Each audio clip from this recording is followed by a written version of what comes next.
Okay, so welcome back. Good evening to all of you. आज law का lecture नहीं है तो इन दैट केस हम लोग टैक्स का लेक्चर 3 घंटे की जगह पे 4 घंटे का कर सकेंगे. मैडम ने अपना अकाउंट्स का लेक्चर आगे एक्सटेंड कर लिया, मैं मेरा टैक्स का लेक्चर प्रीपोन कर लेता हूँ.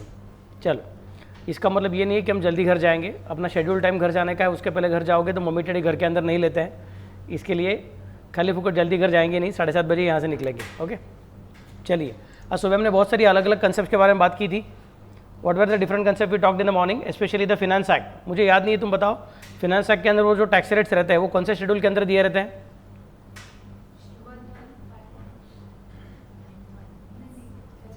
फिनेंस एक्ट के अंदर के जो टैक्स रेट दिए जाते हैं वो कौन से शेड्यूल के अंदर दिए रहते हैं?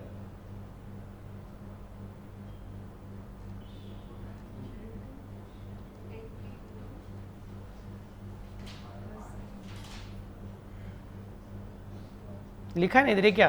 फर्स्ट शेड्यूल के अंदर दिए रहते हैं. और फर्स्ट शेड्यूल के अंदर जो भी कुछ तुम्हारे टैक्स रेट्स है वो 4 पार्ट में दिए जाते हैं. Part 1, part 2, part 3, part 4. Part 4 किसके लिए? एग्रीकल्चरल इनकम के रूल्स के लिए है. पार्ट 3 किसके लिए?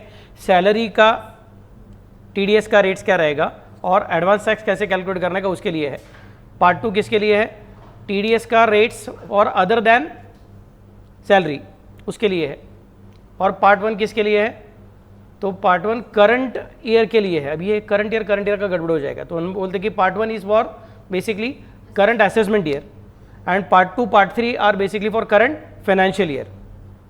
तो किसी भी फाइनेंस एक्ट का जो ईयर दिया रहता है, फॉर एग्जांपल 2023 दिया रहेगा, तो क्या समझ जाने का, वो 2022-23 भी रह सकता है, नहीं तो 23-24 भी रह सकता है. आपको क्या लगता है, बोलो? It will be always 2023-24, it will always be the next year. तो वो 2023-24 असेसमेंट ईयर का भी बात करेगा और 2023-24 प्रीवियस ईयर का भी बात करेगा. समझ मैं कैसे बोल रहा हूँ? This is how we have already studied the thing in the morning. अगर फिर भी भूल गए रहोगे तो इन दैट केस क्या करना पड़ेगा, एक बार रिकॉर्डेड लेक्चर फिर से बार देखना पड़ेगा. Okay, then comes the next part. और मंडे को आपको मैं इसका पूरा PDF दे दूंगा, तो मंडे को या फिर कल सुबह ही मिल जाएगा शायद आपको PDF अपने इसमें, and then you can go for that. PDF कहाँ पे मिलेगा? अपना जो गूगल क्लासरूम है जिसको यूज़ करके आप ज्वाइन होते हैं. आपको गूगल क्लासरूम कौन सा मालूम रहेगा, नहीं मालूम रहेगा तो बता के रखता हूँ कि आपका क्या बोलते हैं, जो नया जीमेल अकाउंट आपको मैंने बना के दिया हुआ है उसको यूज़ करके आपको लॉगिन करने का रहेगा. और आपको गूगल क्लासरूम के अंदर मैंने आपको इन्विटेशन भेजा हुआ रहेगा, वो इन्विटेशन को एक्सेप्ट करने का रहेगा. वो सारे के सारे इन्विटेशन आपके नए ईमेल एड्रेस के ऊपर ही आएंगे. ओके, नया ईमेल एड्रेस क्या है? Full name @moreclassescommerce.com. और पासवर्ड क्या है? 12345678 और जैसे आप लॉगिन करोगे फर्स्ट टाइम तभी क्या करना पड़ेगा, आपको पासवर्ड चेंज करना पड़ेगा. Then you will have to change it according to whatever you like. समझ में कैसे बोल रहा हूँ? वो कंपलसरी चेंज करना ही पड़ेगा, मतलब उसके बिना वो आगे जाने को नहीं देगा तुमको. अकाउंट कोई लोगों का अकाउंट एक्टिवेट करके हो गया, मेरे ख्याल से नम्रता का ऑलरेडी हो गया था, तूने पहले किया था, मतलब मैंने अकाउंट दिया था तुमको, तो भी तुम 28 जनवरी के बैच को आते थे ना, तब मैंने तुम लोगों का अकाउंट क्रिएट करके देता था. आकांक्षा अभी करके हो गया है. I think Akanksha use to log in by using that particular account. या तो you already know that particular thing, that's not a problem.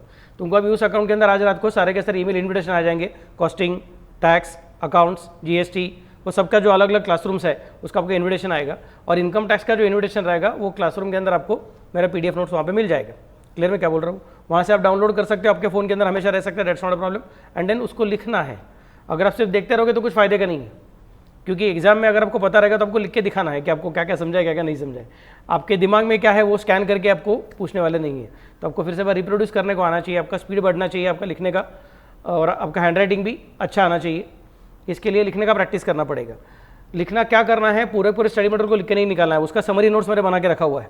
Clear में कैसे बोल रहा हूँ? Okay, so will get those notes, but obviously to access the notes you will have to accept the invitation which is given to you in your official Gmail address. Official Gmail address क्या है आपका full name @moreclassescommerce.com. moreclasses.com नहीं, moreclassescommerce.com. morecommerceclasses.com नहीं, moreclassescommerce.com. Clear में कैसे बोल रहा हूँ? आपका पासवर्ड क्या रहेगा? 12345678 कैसे एक्टिवेट करने का? एक तो आप डायरेक्टली कंप्यूटर से करने वाले रहोगे तो कंप्यूटर पे जाके करो, सीधा gmail.com करके टाइप करने का और वहाँ पे लॉगिन नया करने का, क्रिएट करने का. और फ़ोन से करते रहोगे तो फ़ोन के सेटिंग में जाके वहाँ पे जो गूगल अकाउंट रहता है उसमें से करो. क्लियर में क्या बोल रहा हूँ? ब्राउजर में सेटिंग का जरूरत नहीं है, ब्राउजर में आप डायरेक्टली जीमेल का फिर जा सकते हो और वहाँ से आपको लॉगिन करने को मिलेगा. आपका जो एग्जिस्टिंग जीमेल है वो यूज़ मत करना, ये वाला अलग से यूज़ करना. ओके, और अगर आप ब्राउजर से नहीं जा रहे हो, आप फोन से करना चाहते हो, तो फोन के अंदर याद रखने का है, you have to go to the phone का मेन सेटिंग्स, और उसके अंदर जहाँ पे गूगल अकाउंट लिखा रहता है वहाँ से आपको गूगल अकाउंट एक्टिवेट करने का रहेगा। Okay, so this is how it is required to be done. Let me go ahead now. अब मुझे देखना है अगला पॉइंट, इनकम टैक्स रूल्स देख के हो गया था। हाँ, अपना कुछ तो स्टेप नंबर 8-9 तक करके हो गया था। स्टेप 1 क्या था अपना, डिटर्मिनेशन ऑफ रेसिडेंशियल स्टेटस। अब मैंने बहुत सारी बातें की थी कि रेसिडेंशियल स्टेटस कैसे रह सकता है, आइदर रेसिडेंट और डीम टू बी रेसिडेंट और नॉन रेसिडेंट। नेक्स्ट, रेसिडेंट अगर तुम इंडिविजुअल रहोगे या फिर एचयूएफ रहोगे तो आपको क्या करने को मिलेगा, शायद एक्स्ट्रा आरओआर, नहीं तो आरएनओआर। आरओआर का मतलब क्या है, रेसिडेंट एंड ऑर्डिनरी रेसिडेंट। आरएनओआर का मतलब क्या है, resident but not ordinary resident. ऐसी अलग अलग चीज़ें मैंने आपको बताई हुई थी। क्लियर में क्या बोल रहा हूँ। फिर based on your residential status आपका scope of total income decide होता है। स्कोप ऑफ टोटल इनकम कौन बताएगा, सेक्शन 5 बताएगा। और रेसिडेंशियल स्टेटस कौन बताएगा, सेक्शन 6 सिखाएगा। हमने अभी तक सेक्शन 5 भी सीखा नहीं है, सेक्शन 6 भी सीखा नहीं है। लेकिन सेक्शन 5 सीखेंगे तो अपने को क्या समझेगा, मेरे हाथ में जितना इनकम मैंने इस साल कमाया हुआ है उसमें से कौन से इनकम को गवर्नमेंट ऑफ इंडिया देखेगा और कौन से इनकम को गवर्नमेंट ऑफ इंडिया बोलेगा जाओ छोड़ दिया। समझ मैं कैसे बोल रहा हूँ। और सेकंड पॉइंट, सेक्शन 6 में देखा तो मुझे क्या समझेगा, मैं आर हूँ कि डीम्ड रेसिडेंट हूँ कि नॉन रेसिडेंट हूँ। और अगर मैं आर रहूँगा मतलब रेसिडेंट रहूँगा और मैं इंडिविजुअल भी हूँ तो मेरे लिए आरओआर है कि आरएनओआर है, वो सीखने के लिए मुझे सेक्शन 6 के पास जाना पड़ेगा। अब तक सेक्शन 6 सीखा नहीं है, उसके बहुत सारे प्रैक्टिकल प्रॉब्लम अपने को करने के हैं, तो प्रोविजन भी सीखना पड़ेगा, बाद में प्रैक्टिकल प्रॉब्लम भी करने के रहेंगे। समझे मैं कैसे बोल रहा हूँ। Then comes the next point. फिर हमने सीखा कि नेक्स्ट पार्ट क्या रहेगा, once your scope of total income is defined, कि कौन से इनकम को गवर्नमेंट ऑफ इंडिया देखेगी और कौन से इनकम को नहीं देखेगी, ये पता चल गया तो बाद में देखना पड़ता है कि जो इनकम पकड़ने वाली है वो इनकम कौन से हेड के अंदर कंसिडर करेगी। तो हेड कितने बनाया हुआ है, सेक्शन 14 ने बताया हुआ है। और हेड्स कितने हैं, 5 हेड्स है। एक कौन सैलरी, एक कौन हाउस प्रॉपर्टी, एक कौन पीजीबीपी, एक कौन कैपिटल गेन, एक कौन अदर सोर्सेज। उसके अंदर नेक्स्ट पॉइंट था, सभी हेड्स के अंदर एग्जाम्शंस भी रह सकते हैं, डिडक्शंस भी रह सकते हैं। रहेंगे ही रहेंगे ऐसा कुछ नहीं है, बट रह भी सकते हैं, नहीं भी रह सकते हैं। एग्जाम्शन मतलब ये इनकम हम देख सकते हैं लेकिन छोड़ दिया, और डिडक्शन मतलब ये इनकम को कमाने के लिए आपने जो खर्चा किया है वो खर्चा आपको माइनस करने को मिल सकता है, दैट इज डिडक्शन। एग्जाम्शन कैसे कभी भी लॉस होता नहीं है, डिडक्शन कैसे लॉस हो सकता है। Then comes the next part. एक बार आपके सब कंप्लीट करके हो गए तो उसके बाद में क्या करना पड़ेगा, आपको क्लबिंग प्रोविजंस कंसीडर करना पड़ेगा। एग्जाम्शन डिडक्शन कंसीडर करके हो गया तो उसके बाद आपको क्या करना पड़ेगा, क्लबिंग प्रोविजंस कंसीडर करना पड़ेगा, set of and carry forward consider करना पड़ेगा। वो होने के बाद आपको जो मिल जाएगा उसको बोलेंगे ग्रॉस टोटल इनकम। उसमें से हम लोग चैप्टर 6A के डिडक्शंस एंड सेक्शन 10AA के डिडक्शंस माइनस करते हैं। ये डिडक्शंस इनकम कमाने के लिए जो खर्चा किया है वो वाले डिडक्शंस नहीं है। ये गवर्नमेंट ने इनकम टैक्स एक्ट को सिर्फ टैक्स वसूल करने का जरिया नहीं माना है, बल्कि इनकम टैक्स एक्ट को उन्होंने इंडियन इकोनॉमी को शेप करने का, लोगों के अलग अलग हैबिट्स को चेंज करने का जरिया माना हुआ है। It's a tool in the hands of the government, not just to collect the tax but also to shape the Indian economy, also to develop the habits of Indian people. कि कौन से चीज़ में इनकम आप कमाओगे तो government आपसे खुश है, बोलता है ये इनकम कमाया, चल छोड़ने को तैयार हो। छोड़ने को तैयार हो कैसे, माइनस करने को मिलेगा। इनकम को छोड़ नहीं देंगे, इनकम को पकड़ लेंगे, शायद वो सैलरी में, शायद वो हाउस प्रॉपर्टी में, शायद वो पीजीबीपी में, शायद अदर सोर्सेज में इंक्लूड हुआ रहेगा, और बाद में हम लोग माइनस करने को देने को तैयार है। कुछ कुछ स्पेशल टाइप के खर्चे अगर आप करते रहोगे हम उसको माइनस करने को देने को तैयार है, या फिर कुछ स्पेशल टाइप के इन्वेस्टमेंट करते रहोगे हम माइनस करने को देने को तैयार है, या फिर आपके साथ भगवान ने नाइंसाफी किया रहेगा तो फिर हम लोग को कुछ मदद करने को तैयार है।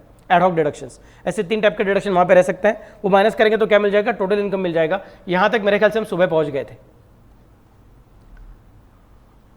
क्लबिंग ऑफ इनकम हो गया था, सेट ऑफ कैरी फॉरवर्ड हो गया था, जीटीआई हो गया था, डिडक्शंस हो गए थे, और बाद में टोटल इनकम हमने ये चार्ट देख के हो गया था। फिर मुझे सिखाना था स्टेप नंबर 9। उसके अंदर मैंने क्या बोला था, 115 BSE, ये भी सिखा के हो गया था। 115 BSE किधर मिलता है, फाइनेंस एक्ट में मिलता है कि इनकम टैक्स एक्ट में मिलता है, इनकम टैक्स एक्ट में मिलता है। तो ये ओल्ड रेजिम है कि न्यू रेजिम है, न्यू रेजिम है। न्यू रेजिम के हिसाब से आपको इनकम टैक्स का रेट्स देखने के लिए फाइनेंस एक्ट की तरफ जाने की जरूरत नहीं है। और वो रेट्स किस तरह से बनाए हुए हैं, बहुत सारे एग्जाम्शंस गायब, बहुत सारे डिडक्शंस गायब, तो आपका इनकम ज्यादा हो जाएगा। एग्जाम्शन गायब हो गया मतलब इनकम बढ़ गया, डिडक्शंस गायब हो गए मतलब इनकम बढ़ गया। इनकम बढ़ गया लेकिन हम क्या करेंगे, स्लैब रेट्स बढ़ा के देंगे। इनकम टैक्स के रेट 2 तरीके के रहते हैं, एक कौन फ्लैट रेट और दूसरा कौन स्लैब रेट। फ्लैट रेट मतलब क्या है, आपके टोटल इनकम के ऊपर एक ही रेट लगा देने का, खत्म। जितना इनकम रहेगा सारे के सारे इनकम के ऊपर एक ही सिंगल रेट। और स्लैब रेट का मतलब कि आपका जो इनकम रहेगा उसके हम अलग अलग टुकड़े करेंगे। पहला इतना लिमिट नो टैक्स, उसके ऊपर इतना लिमिट इतना टैक्स, उसके ऊपर इतना लिमिट इतना टैक्स। तो जो तुम्हारा 115 BSE का रेट्स है उसके अंदर हम क्या कंसिडर करते हैं, 115 BSE के अंदर हम बोलते हैं कि आपका जो स्लैब रेट्स है वो 3-3 लाख रुपए से बढ़ते जाएंगे।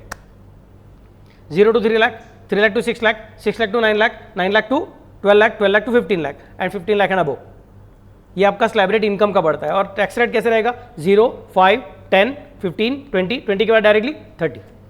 तो 15 लाख के ऊपर जाओगे तो सीधा 30% हो जाएगा। उसके बारे में मैंने सिखाया था आपको दूसरा वाला चीज़ कौन सा, कि अगर ओल्ड रिजिम में जाना चाहते हो, old regime by default on रहता है कि ओल्ड रिजिम के लिए आपको ऑप्ट इन करना पड़ता है। मतलब जब इनकम, क्योंकि मैंने आपको सिखाया अभी इनकम टैक्स का फॉर्म जो भरने का रहता है वो फॉर्म कैसे रहता है, अभी सारा का सारा ऑनलाइन रहता है, एक्सेल यूटिलिटी रहता है, नहीं तो जावा का वो पर्टिकुलर सॉफ्टवेयर रहता है। तो उसके अंदर बाय डिफॉल्ट आपका इनकम टैक्स कैसे कैलकुलेट करेंगे, वो लोग न्यू रेजिम के हिसाब से कैलकुलेट करेंगे कि ओल्ड रेजिम के हिसाब से कैलकुलेट करेंगे? बाय डिफॉल्ट न्यू रेजिम से। आपको चुनना पड़ेगा कि मुझे ओल्ड रेजिम में कंटिन्यू न्यू रेजिम में कंटिन्यू करना है कि मुझे ओल्ड रेजिम में जाना है। समझे मैं कैसे बोल रहा हूँ? So new regime is by default on for everybody, और जिनको बाहर जाना है उसमें से उनको बोलना पड़ता है नहीं मुझे नहीं चाहिए, जाओ मैं जाता हूँ। पहले क्या था, लास्ट ईयर तक क्या था, by default old regime on रहता था और न्यू रेजिम में मुझे जाना ऐसा करके अपने को शिफ्ट करना पड़ता था। तो you are going to opt in of new regime, now you are going to opt out of old new regime. समझे मैं कैसे बोल रहा हूँ? न्यू रेजिम बाय डिफॉल्ट सबके लिए एप्लीकेबल है ही। अगर किसी को चाहिए रहेगा तो बाहर जा सकता है, बोलते हैं मुझे नहीं चाहिए करके। तो सर मुझे कैसे समझेगा मैं न्यू रेजिम में रुकूँ कि ओल्ड रेजिम में रुकूँ? गवर्नमेंट बोलते हैं तुमको जैसा अच्छा लगे वैसा करो। सर मेरा ना ओल्ड रेजिम में टैक्स कम आ रहा है तो आप वो सुनो, नहीं सर मुझे ज़्यादा टैक्स भरने को अच्छा लगता है तो भरो, हमको क्या प्रॉब्लम है? ऑब्वियसली हमको तो कम टैक्स भरने को अच्छा लगता है, मतलब हम लोग जिसमें टैक्स कम रहेगा उसी को एक्सेप्ट करने वाले हैं। सबको समझा मैं कैसे बोल रहा हूँ? Got the idea? So these are the points which we studied and in the old regime we have seen that slab rates are not multiple. ये कैसा 0 to 3, 3 to 6, 9, 12, 15 एंड अबो ऐसा करके बोल के रखा था। यहाँ पे ऐसा नहीं है। ओल्ड रेजिम में क्या बोलेगा? 0 to 2,50,000, फिर 2,50,000 to 5 lakh, 5 lakh to 10 lakh and 10 lakh and above. सीधा 0 to 2,50,000 nil rate, 2,50,000 to 5 lakh 5%, 5 lakh to 10 lakh 20%, 5 से डायरेक्टली 20%, 0 से 5 और 5 से 20। न्यू रेजिम में क्या बोलते हैं? नहीं 0 से 5, 5 से 10, 10 से 15, 15 से 20 से धीरे धीरे जाता है। यहाँ पे 0 से 5, 5 से डायरेक्टली 10, सॉरी 5 से डायरेक्टली 20 और बाद में 10 लाख के ऊपर जाओगे तो सीधा 30%। तो सर ये ज़्यादा टैक्स आ सकता है क्योंकि एक तो छोटा अमाउंट ही नील में डाला हुआ है, यस, लेकिन यहाँ पे बहुत सारे एग्जाम्पशंस है और बहुत सारे डिडक्शंस है। तो सर ये अच्छा रहेगा, वो तुमको चेक करना पड़ेगा क्योंकि सभी एग्जाम्पशन सबको मिलेंगे ऐसा नहीं रहता है, सभी डिडक्शन सबको मिलेंगे ऐसा नहीं रहता है। तो तुम चुनो तुम्हारे लिए कौन सा अच्छा है कौन सा खराब है करके। क्लियर मैं क्या बोल रहा हूँ? तो अभी मैंने क्या करके हो गया है, मेरा जो भी कुछ ग्रॉस टोटल इनकम था उसमें से डिडक्शंस क्लेम करके हो चुके हैं और फिर मेरे पास मेरा टोटल इनकम आ चुका है। उस टोटल इनकम के ऊपर मैंने न्यू रेजिम के हिसाब से भी टैक्स कैलकुलेट किया है और ओल्ड रेजिम के हिसाब से भी टैक्स कैलकुलेट किया है। भरा नहीं अभी तक, कैलकुलेट किया है। समझ मैं कैसे बोल रहा हूँ? मेरे पास दो टैक्स की अमाउंट्स आ चुकी है, अब तक मुझे चुनने का बाकी है। सर अभी इसमें जो बड़ा रहेगा जो छोटा रहेगा वो लूँ क्या? नहीं, डायरेक्टली चुन मत, थोड़ा आगे कुछ जाना पड़ेगा। ये आपका नया सिस्टम में आप बोलोगे 2,50,000 और क्या क्या रहेगा तो उसके हिसाब से हम लोग वर्किंग करते जाएंगे। ओके, फिर स्टेप नंबर 10। स्टेप नंबर 10 में चुनाव नहीं हो रहा है, ओल्ड रेजिम न्यू रेजिम का टैक्स का अमाउंट मिल चुका है लेकिन अभी चुनाव नहीं करना है। समझ मैं कैसे बोल रहा हूँ? उसके बाद क्या करना पड़ेगा? सरचार्ज या फिर रिबेट आपके लिए जो एप्लीकेबल रहेगा वो कंसिडर करना पड़ेगा। 3 सिचुएशन हो सकती है, एक हाथ एसएससी को रिबेट मिल रहा है या फिर उसको रिबेट भी नहीं मिल रहा है और उसको सरचार्ज भी नहीं लग रहा है या फिर उसको सरचार्ज लग रहा है। ये 3 में से कोई ना कोई सिचुएशन तुम्हारे लिए एप्लीकेबल हो सकती है। आई रिपीट, एक हाथ एसएससी को रिबेट मिल रहा है या फिर दूसरा रिबेट नहीं मिल रहा है और सरचार्ज भी नहीं लग रहा है और तीसरा नहीं सर रिबेट तो मिल ही नहीं रहा है और ऊपर से सरचार्ज लग रहा है। ऐसे 3 अलग अलग सिचुएशंस में एसएससी अपने आप को पा सकता है। क्लियर मैं क्या बोल रहा हूँ? सर मैं रिबेट भी लग रहा है और सरचार्ज भी लग रहा है, ऐसा हो सकता है क्या? नहीं, याद रखो रिबेट मतलब रिडक्शन है और सरचार्ज मतलब एक्स्ट्रा चार्ज है। तो जिसको रिबेट मिलता है उसको सरचार्ज लगने का सवाल ही नहीं आता है। समझ रहे मैं कैसे बोल रहा हूँ? Got the idea what I am trying to specify? Clear? तो जिनका अमाउंट गवर्नमेंट को क्या हुआ जब अपने ये 2016, 14, 15 अरुण जेटली तभी अपने फाइनेंस मिनिस्टर थे, तभी देवर एक्सपेक्टेशंस, नया नया गवर्नमेंट आया हुआ है तो अभी ज़रा लोगों को इनकम टैक्स में सहूलियत दे देगा, थोड़ा रिडक्शन दे देगा, ऐसा सब सोच रहे थे। लेकिन वैसा तो कुछ हुआ नहीं। अब गवर्नमेंट के ऊपर प्रेशर था कि यार हम लोग क्या करें, हम लोग ये लोगों को अगर टैक्स में रिडक्शन नहीं देंगे तो शायद लोग बोलेंगे यार इतना हमने गवर्नमेंट चेंज करके दिया फिर भी आपने कुछ मदद नहीं किया है, और करेंगे तो गवर्नमेंट के पास पैसा कम पड़ रहा है, क्या करने का? तो गवर्नमेंट ने आइडिया किया। गवर्नमेंट बोले देखो भाई हम लोग स्लैब रेट को चेंज नहीं करेंगे, 0 to 2,50,000, 2,50,000 to 5 lakh, 5 lakh to 10 lakh के ऊपर, ये जो है वैसे ही रखेंगे। रेट्स ऑफ टैक्स भी चेंज नहीं करेंगे, पहला 0% बाद में 5%, बाद में 20%, बाद में 30%, वो वैसे वैसे ही रखेंगे, उसमें भी चेंजेस नहीं करेंगे, सब कुछ सेम। फिर क्या फायदा? बोलते नहीं, लेकिन अगर, सुनिए ठीक से मैं क्या बोल रहा हूं, अगर आपका इनकम 5 लाख रुपए है फिर उससे कम है, टोटल इनकम, टोटल इनकम, अगर आपका टोटल इनकम 5 लाख रुपए है फिर उससे कम है, सब फॉर एग्जांपल मेरा इनकम एग्जैक्टली 4,50,000 है, तो आपका वर्किंग कैसे करना पड़ेगा? 4,50,000 है मतलब बोलना पड़ेगा उसमें से पहले 2,50,000 हटा दो, 4,50,000 में से 2,50,000 हटा दो, क्योंकि पहले 2,50,000 को 0 टैक्स है, तो बच गया कितना? 2 लाख, 2 लाख के और 5% लगा दो। कह रहे समझ सकते मैं कैसे बोल रहा हूँ? 2 लाख का 5% मतलब कितना हो जाएगा? 2 लाख का 10% मतलब 20,000, तो 5% मतलब 10,000, तो उसका टैक्स का अमाउंट कितना आएगा? 10,000 आएगा। गवर्नमेंट बोलेगा नहीं हमको पता है तेरा इनकम 5 लाख है ना, तो 5 लाख मतलब मंथली कैसे वैसे 40,000 होता रहेगा, 40,000 42,000 होता रहेगा, तो इतना पैसा तो भारत में शायद अभी अच्छा ज़िंदगी जीने के लिए काफ़ी कम पड़ता रहेगा, हमको मालूम है। समझने में कैसे बोल रहा हूँ?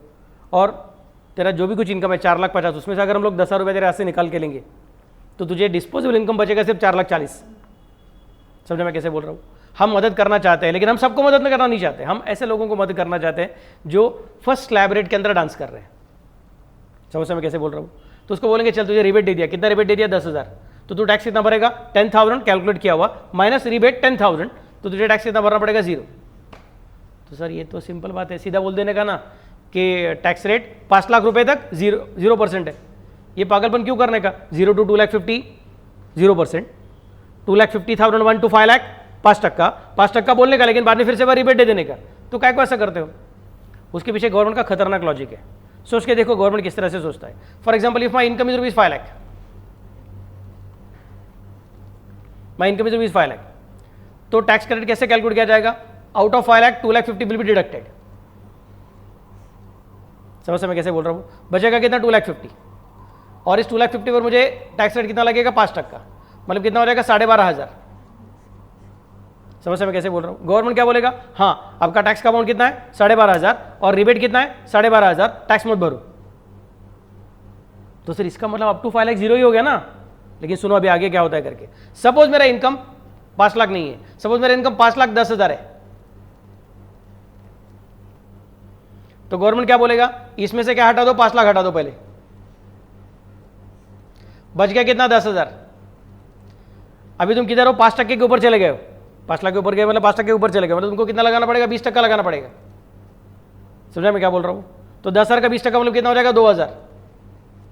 और ये जो 5 लाख हटाया ना, वो 5 लाख को फिर से पर काउंट करो, उसमें से पहला 2,50,000 हटा दो, बच गया कितना? 2,50,000। उस 2,50,000 पे 5% है ही, मतलब 12,500, मतलब तुम्हारा टैक्स कितना हो जाएगा? 14,500। समझेगा मैं क्या बोल रहा हूँ? अगर गवर्नमेंट ऐसा बोलता था कि up to rupees 5 lakh no tax, अगर गवर्नमेंट ऐसा बोलता था कि up to rupees 5 lakh 0 tax rate, तो इसका आंसर कितना था तुम्हारे में? सिर्फ 2,000 रुपये का टैक्स आता था।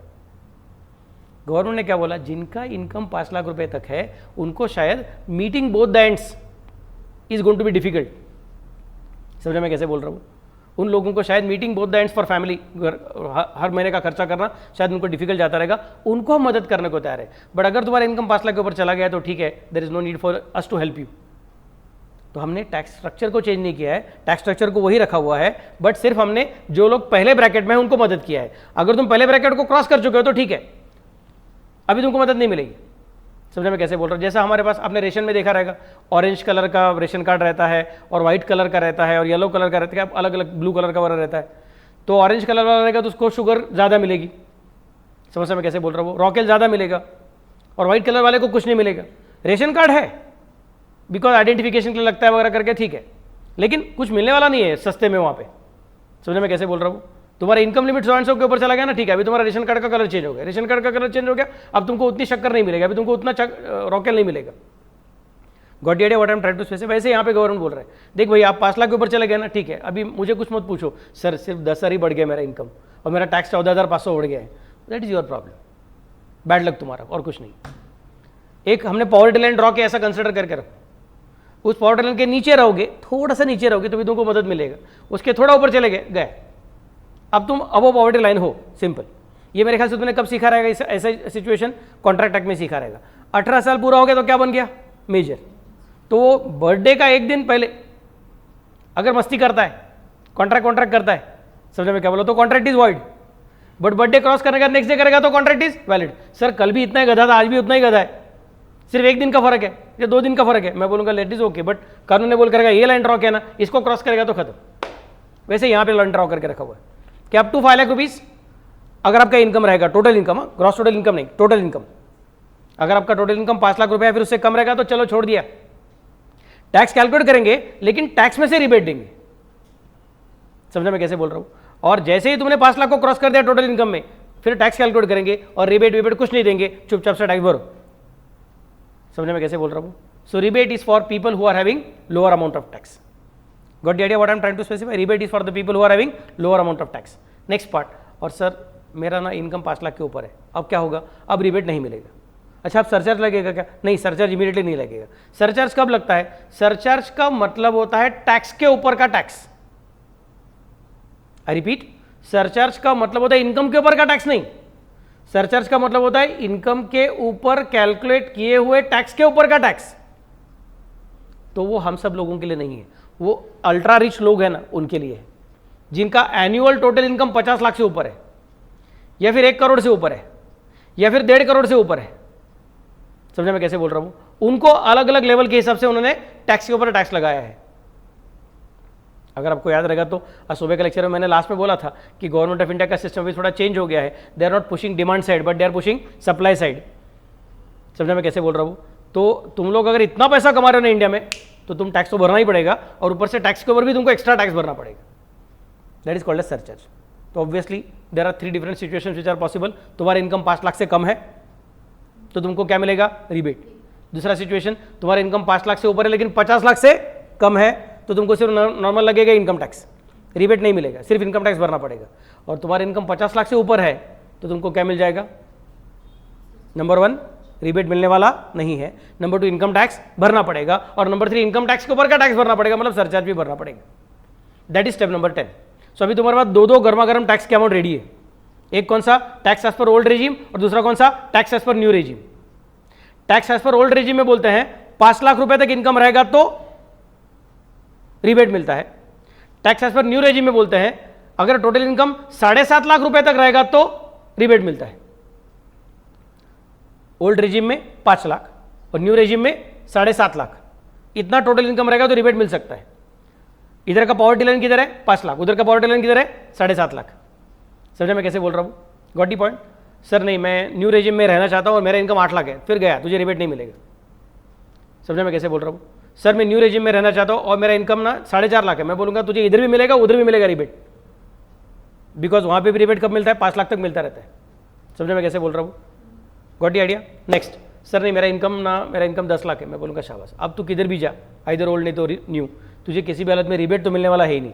अच्छा सर सरचार्ज लगेगा क्या? नहीं यार, 10 लाख ही है ना, 50 लाख को क्रॉस करके तो सरचार्ज चालू होता है, तो सर मुझे टैक्स नहीं है क्या?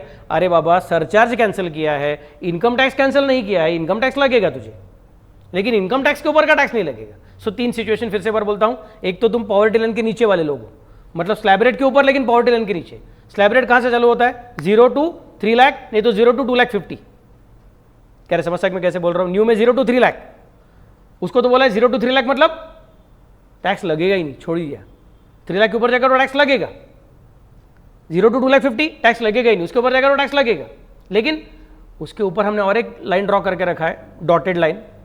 ओल्ड रेजिम में 5 लाख तक है और न्यू रेजिम में 7.5 लाख रुपए तक है। उस लाइन के अंदर तुम्हारा इनकम रहेगा तो टैक्स कैलकुलेट करो, लेकिन मत भरो, रिबेट है, चल छोड़ दिए। और उसके ऊपर रहेगा तो टैक्स कैलकुलेट करो और टैक्स भरो। और अगर दोनों में तुम्हारा इनकम 50 लाख के ऊपर चला गया तो फिर तुमको अभी क्या लगेगा? सरचार्ज भी लग जाएगा। सरचार्ज के रेट क्या आपने को बाद में देखने का है, आज का लेक्चर में रेट्स के बाद में बात नहीं करेंगे, रेट्स बाद में डिसाइड करेंगे। क्लियर में क्या बोल रहा हूँ? सो स्टेप नंबर 10 के हिसाब से भी तुमको सरचार्ज मिल गया है, फिर रिबेट मिल गया है। Rebate is given under section 87A। यहाँ पे क्या है? सॉरी 7 लाख, मैं 7.5 लाख बोला कि मेरे ख्याल से मैंने, ओके 7.5 लाख नहीं 7 लाख, 7 लाख तक का इनकम या फिर 5 लाख तक का इनकम। क्लियर है मैं क्या बोल रहा हूँ? अरे कुछ तो बोलो, अगर गलती से मन में वो प्रिंट हो गया रहेगा 7.5 लाख तो उसको जरा इरेज कर दो प्लीज। न्यू रेजिम में 7 लाख,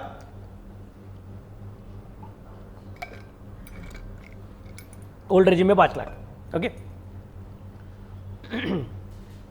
सर अब मेरे पास गर्मा गर्म 2 टैक्स की अमाउंट थी, उसमें रिबेट नहीं तो सरचार्ज ऐड करके हो चुका है, मेरे पास अभी गर्मा गर्म फिर से बार 2 अलग अलग अमाउंट्स है, अब चूज करूं क्या? अभी भी चूज मत करो, अभी नेक्स्ट उसके ऊपर हेल्थ एंड एजुकेशन सेस लगा दो, वो 4% रहती है। किसके ऊपर कैलकुलेट करने का? इनकम टैक्स के ऊपर नहीं, इनकम टैक्स में से रिबेट माइनस करने के बाद जो बचेगा वो। सर रिबेट के बाद तो 0 बचता है, तो ठीक है, फिर तुमको हेल्थ एंड एजुकेशन सेस लगने वाली नहीं है। नहीं सर मुझे इनकम टैक्स लागू है, मुझे रिबेट नहीं मिलता है, तो ठीक है, इनकम टैक्स के ऊपर 4% कैलकुलेट करो। सर ये सरचार्ज है क्या? नहीं, ये सरचार्ज नहीं, ये सेस है, CESS सेस। सर मुझे इनकम टैक्स भी लागू है और मुझे सरचार्ज भी लागू है, तो ठीक है, पहले इनकम टैक्स का अमाउंट ले ले, उसके ऊपर सरचार्ज का अमाउंट ले ले, उन दोनों का टोटलिंग कर ले और उस टोटल के ऊपर 4% फिर से पर सेस कैलकुलेट कर ले, that is health and education cess. Sir cess में और सरचार्ज में क्या फर्क है? Surcharge is a tax on tax, तो surcharge is a tax basically, surcharge is a tax on tax, so surcharge is a tax, and cess, CESS cess is not a tax on tax, it is an extra amount which the government is recovering from you for a specific purpose। जो CA foundation के students है उनको याद रहेगा, आपको शायद एक NPO करके एक टॉपिक था अकाउंट्स में, उसके अंदर आपको बोलते थे 2 अलग अलग टाइप के डोनेशन मिलते हैं, अगर नॉन ट्रेडिंग ऑर्गेनाइजेशन रहेगी तो इन दैट केस उसको 2 अलग अलग तरह के डोनेशन मिल सकते हैं। एक बोलते हैं year mark donation, donation for building fund, ऐसा कुछ मिला रहेगा, तो इन दैट केस याद रखने का कि that donation can not be use for any other purpose, it can be use only for donations, sorry it can B only use for building. कह रहे समझ मैं कैसे बोल रहा हूं? वैसे यहां पे है, जब गवर्नमेंट बोलता है कि हम लोग हेल्थ एंड एजुकेशन सेस ले रहे हैं, तो ये जो पैसा गवर्नमेंट के पास आएगा, that money not for income tax वाला but health and education cess वाला, वो जो पैसा गवर्नमेंट के पास आएगा, that money can be use by the government only for improvement of health facility in India and only for improvement of education facility in India. Government को लगा अरे यार वो रोड बनाने को अपने को पैसा कम पड़ रहा है, गडकरी साहब पैसा मांग रहे थे, पैसा कम पड़ रहा है, क्या करने का? अच्छा ये हेल्थ एंड एजुकेशन सेस का अकाउंट में पैसा पड़ा है, वो डाल दो, नॉट अलाउड। वो जो controller and auditor of general of India है वो इमीडिएटली रिमार्क पास करेगा गवर्नमेंट ने गलती किया है, गवर्नमेंट को अलाउड ही नहीं हो, it is earmarked, it is specifically told by government to the people के लेने के टाइम हम ये क्या कर रहे हैं, सिर्फ हेल्थ के लिए और एजुकेशन के लिए रहे। किसका हेल्थ? प्राइम मिनिस्टर का हेल्थ नहीं, प्राइम मिनिस्टर का एजुकेशन नहीं, it is for the health and education of the entire country, इसके लिए हमको पैसा चाहिए। समझ मैं कैसे बोल रहा हूँ? सो हेल्थ एंड एजुकेशन से इसका रेट कितना रहता है? हमेशा 4% रहता है। Got the point? वो किसके और कैलकुलेट करना करता है? तुम्हारा जो भी कुछ टैक्स लायबिलिटी आया रहेगा including surcharge and after deducting rebate if any, जो भी कुछ टैक्स लायबिलिटी आया रहेगा उसका 4% कैलकुलेट करने का। गवर्नमेंट का इनकम टैक्स आता है ना, इनकम टैक्स जो आता है ना, गवर्नमेंट किसी भी चीज़ के लिए खर्चा कर सकता है, आर्मी नेवी एयरफोर्स उनका सबका सैलरी देना है, एटम बम बनाना है, किसके लिए भी यूज़ कर सकता है। But health and education cess can be use only for health and education, not for anything else. That's उसके नाम के आगे क्या लिखा है? सेस। सेस का मतलब क्या है? It is year marked, can not be use for any other purpose then one which is mentioned in the name. समझ मैं कैसे बोल रहा हूँ? तब तक हमने क्या क्या देखा फिर से एक बार देखते हैं फटाफट से। पहले रेसिडेंशियल स्टेटस और स्कोप ऑफ टोटल इनकम, उसके बाद में हेड्स ऑफ टोटल इनकम, उसके बाद में उसका डिडक्शंस एंड एग्जेम्पशंस, उसके बाद में क्लबिंग, उसके बाद में set of and carry forward, उसके बाद में ग्रॉस टोटल इनकम, उसके बाद में डिडक्शंस, उसके बाद में टोटल इनकम, उसके बाद में आइदर न्यू रेजिम नहीं तो ओल्ड रेजिम, उसके हिसाब से टैक्स रेट्स, उसके बाद में तुमको इनकम टैक्स अमाउंट मिल जाएगा, इनकम टैक्स अमाउंट के बाद में रिबेट नहीं तो सरचार्ज, उसके बाद में health and education cess. Steps नजर आ रहे हैं क्या क्या हो रहा है करके? मतलब अपने को इतना सब सीखना है। इसमें से सबसे डिफिकल्ट स्टेप कौन सा रहेगा? सबसे कॉम्प्लिकेटेड, सबसे लेंदी और वही टाइम कंज्यूमिंग के पागल जैसा, दैट इज द स्टेप, वो 5 हेड्स ऑफ इनकम। एक एक हेड ऑफ इनकम को पूरा करने को बहुत सारा टाइम लगता है। एक एक हेड ऑफ इनकम को कंप्यूट करने को बहुत सारा टाइम लग जाता है। समझे मैं कैसे बोल रहा हूँ? तो it is going to take hell lot of time. बाकी के स्टेप्स बहुत छोटे छोटे हैं, that's not a problem, it is going to be easy for you. But पहला 5 हेड्स ऑफ इनकम सब और रेसिडेंशियल स्टेटस, वो सीखते सीखते बहुत सारा टाइम चला जाता है। तो इनकम टैक्स सबसे लंबा क्यों है? ये दोनों चीज़ों की वजह से, रेसिडेंशियल स्टेटस वाला प्रॉब्लम्स और 5 हेड्स का प्रॉब्लम्स। बाकी तो ईजी है इनकम टैक्स में, ज़्यादा कोई टेंशन नहीं। बाकी कैलकुलेशन है, मैथमेटिकल है, एक बार वो परफेक्टली समझ में आ गया, ऐसा टेबल बनाने का ऐसा लिखने का तो आ जाता है, देयर इज नो प्रॉब्लम। समझे मैं कैसे बोल रहा हूँ? Okay next. सर अभी क्या करूँ? अभी डिसाइड करूँ क्या कि दोनों में से कौन सा चूज करने का? नहीं, अभी भी चूज मत करो। अभी कैलकुलेट करो अल्टरनेट मिनिमम टैक्स, AMT। ये सबके लिए नहीं है, कुछ कुछ लोगों के लिए है। बहुत सारे लोगों को स्टेप एप्लीकेबल होता ही नहीं। 99% of people don't get covered by step number 12। But कुछ कुछ लोग ऐसे हैं जिनको इनकम टैक्स ने कुछ स्पेशल बेनिफिट दिया हुआ है कि उन्होंने क्या कर दिया, स्पेशल इकोनॉमिक जोन एसीजेड, उसके अंदर अपना बिजनेस चालू किया हुआ है। एसीजेड में बिजनेस चालू करने के से गवर्नमेंट ने उनको कुछ स्पेशल सहूलियत दे दिया, टैक्स मत भरो, अगले 10 साल तक टैक्स मत भरो, ऐसा करके बोल के रखा है, और 10 साल के अंदर में टैक्स भरना पड़ेगा। समझ मैं कैसे बोल रहा हूँ? या फिर गवर्नमेंट ने कुछ स्पेशल सेक्शन चालू किया, सेक्शन 35 में 35D करके सेक्शन है, 35D सॉरी, तो वो वाले सेक्शन के हिसाब से उनको कुछ बेनिफिट मिल रहा है, बट वो टेम्पररी पीरियड का बेनिफिट है, बाद में बेनिफिट लॉस भी होने वाला है, मतलब गायब होने वाला है। तो फिर बाद में वो टैक्स भरेंगे लेकिन अभी नहीं भरेंगे, that is called a timing difference. तो गवर्नमेंट बोलते हैं कि अगर ये बेनिफिट तुमको हम नहीं देते थे तो तुम्हारा टैक्स कितना आता था पहले वो चेक करो, फिर वो वाला टैक्स और तुमको बेनिफिट के बाद का मिलने वाला टैक्स, ये दोनों चेक करो। अगर ये बेनिफिट कैसे आपका टैक्स का अमाउंट बहुत कम होता रहेगा तो गवर्नमेंट का कैश फ्लो में फटका बैठ रहा है। गवर्नमेंट क्या बोल रहा है, हमने ही तुझे बेनिफिट दिया, उसके से तेरा इनकम बहुत सारा कम हो गया, उसके से तेरा टैक्स लायबिलिटी कम हो गया, बट उसके से हमारा कैश इनफ्लो कम हो गया, गवर्नमेंट का खुद का कैश इनफ्लो कम हो गया। गवर्नमेंट बोलते ठीक है फिर तो ऐसा कर, अल्टरनेट अमाउंट ऑफ टैक्स तू भर दे, हम बोलेंगे उतना रेट के हिसाब से। सर फिर क्या फ़ायदा? एक तरफ से आप बोलते हो कि बेनिफिट दिया है, बेनिफिट दिया है मतलब मेरा टैक्स कम होने वाला है, और टैक्स कम होने के बाद आपका पेट में जलन होना चालू हो गया, आपने फिर से बोला कम से कम इतना तो भर ही दे, तो उसका क्या फ़ायदा? गवर्नमेंट बोलेगा नहीं ऐसा नहीं है, अभी तो टैक्स भर दे, हम याद रखेंगे तूने एक्स्ट्रा भर के रखा है, भरने की जरूरत नहीं थी तो भी भर के रखा हुआ है। फिर बाद में जब तेरा वो बेनिफिट कैंसिल हो जाएगा ना एक्चुअली, और बाद में तुझे एक्चुअल टैक्स भरने का रहेगा ना, तब हम बोलेंगे ठीक है तूने ऑलरेडी इतना भर के रखा है उतना कट कर, बाकी कहीं भर दे, बाकी कहीं भर दे। मतलब government is trying to even out the cash flow. समझे क्या मैं क्या बोल रहा हूँ? Government is trying to create even cash flow, जितना हो सके उतना। अभी भर लो बाद में नहीं भरा तो भी चलेगा, अभी भर दो बाद में नहीं भरा तो भी चलेगा। That is called as alternate minimum tax.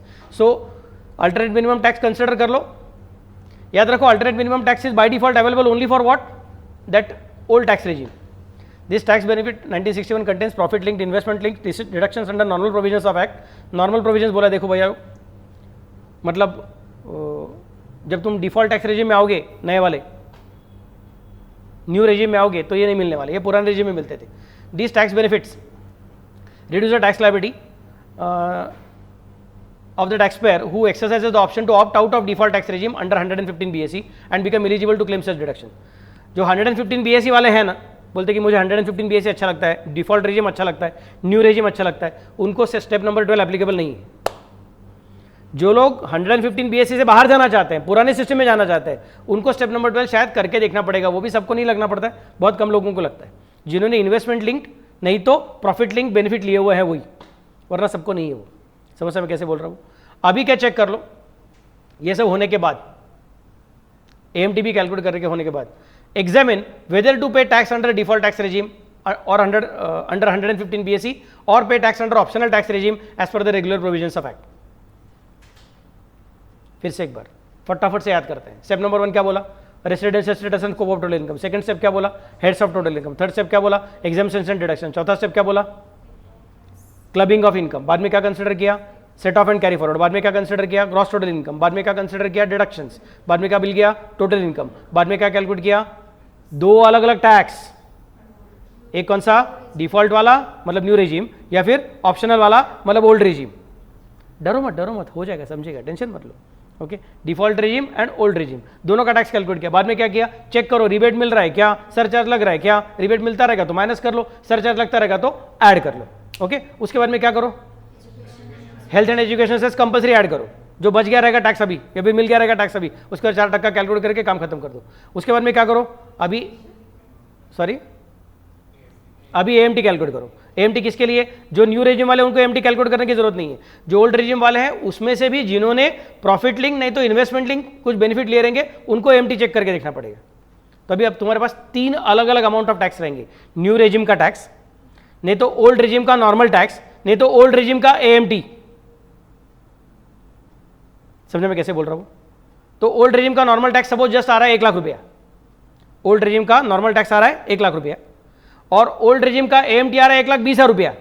तो आपको 1,20,000 भरना पड़ता है। फिर 1 लाख भर के नहीं चलता है, क्योंकि उसका नाम क्या है? Alternate minimum tax. कम से कम ये भरना ही पड़ेगा। नहीं सर, मेरा ओल्ड रेजिम का नॉर्मल टैक्स आ रहा है 1.5 लाख रुपया और अल्टरनेट मिनिमम टैक्स आ रहा है 1,20,000 रुपया। मैं बोलूंगा फिर 1,20,000 छोड़ दे, 1,50,000 भर दे। फिर समझे मैं कैसे बोल रहा हूँ? फिर से एक बार, residential status, scope of total income, बाद में heads of total income, 5 heads of income है, बाद में उसका डिडक्शंस एंड एग्जेम्पशंस, बाद में क्लबिंग, बाद में सेट ऑफ, बाद में जीटीआई, बाद में डिडक्शंस, बाद में टोटल इनकम, बाद में tax under new regime, tax under old regime, बाद में रिबेट रहेगा तो रिबेट माइनस कर ले, सरचार्ज रहेगा तो सरचार्ज ऐड कर ले, बाद में add health and education cess, जो बची कुछ अमाउंट है उसको कैलकुलेट कर 4% के हिसाब से, फिर जो मिल गया अब तू न्यू रेजिम करेगा तो रुक जा, ओल्ड रेजिम करेगा तो एएमटी कैलकुलेट कर। एएमटी कैलकुलेट करने के बाद क्या चेक कर, तेरा ओल्ड रेजिम का नॉर्मल टैक्स कितना है और एएमटी का अमाउंट कितना है, इन दोनों में जो बड़ा रहेगा वो तेरा टैक्स है। समझने में क्या बोल रहा हूं? फिर ये बड़ा वाला अमाउंट और ये इधर का डिफॉल्ट टैक्स रेजिम का अमाउंट, इन दोनों में तुझे कौन सा कम लगता है वो देख ले, वो चुन ले। समझे?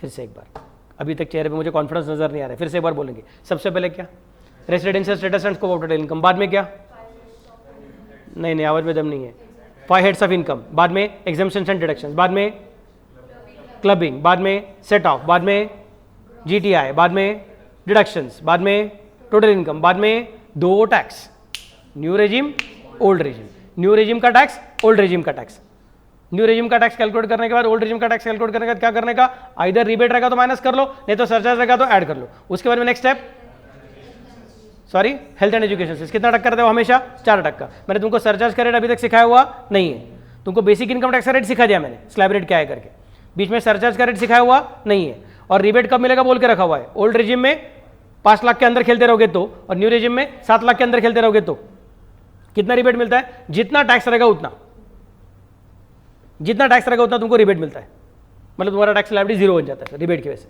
समझा मैं कैसे बोल रहा हूँ? नेक्स्ट पार्ट, सर वो भी हो गया मेरा, अभी हेल्थ एंड एजुकेशन भी हो गया मेरा, अभी क्या करूँ? अब डायरेक्टली जब मत मार, अब तू पहले अपने आप को पूछ कि तू न्यू रेजिम में कि ओल्ड रेजिम में है।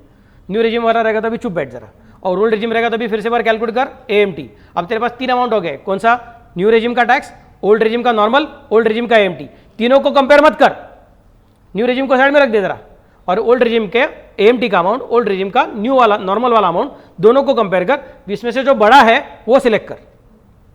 सर मैं कम वाला सिलेक्ट करूंगा, बाद में मेरे राजा एएमटी या फिर नॉर्मल, इन दोनों में जो बड़ा है वो तेरा जिम्मेदारी है। अब इधर का जिम्मेदारी और न्यू रेजिम का जिम्मेदारी, जो छोटा है वो सिलेक्ट कर। समझे? क्लियर? और चलो repeat for one more time, एक बार फटाफट से। Residential status and scope of total income, 5 heads of income, exemptions and deductions, clubbing, set of, GTI, deductions, total income, tax under new regime and tax under old regime, बाद में रहेगा तो rebate minus कर दो, रहेगा तो surcharge add कर दो, बाद में हेल्थ एजुकेशन सेस, बाद में न्यू रेजिम वाला रुको, ओल्ड रेजिम वाला आगे बढ़ो, और एक टैक्स कैलकुलेट करो, कौन सा वाला, एएमटी।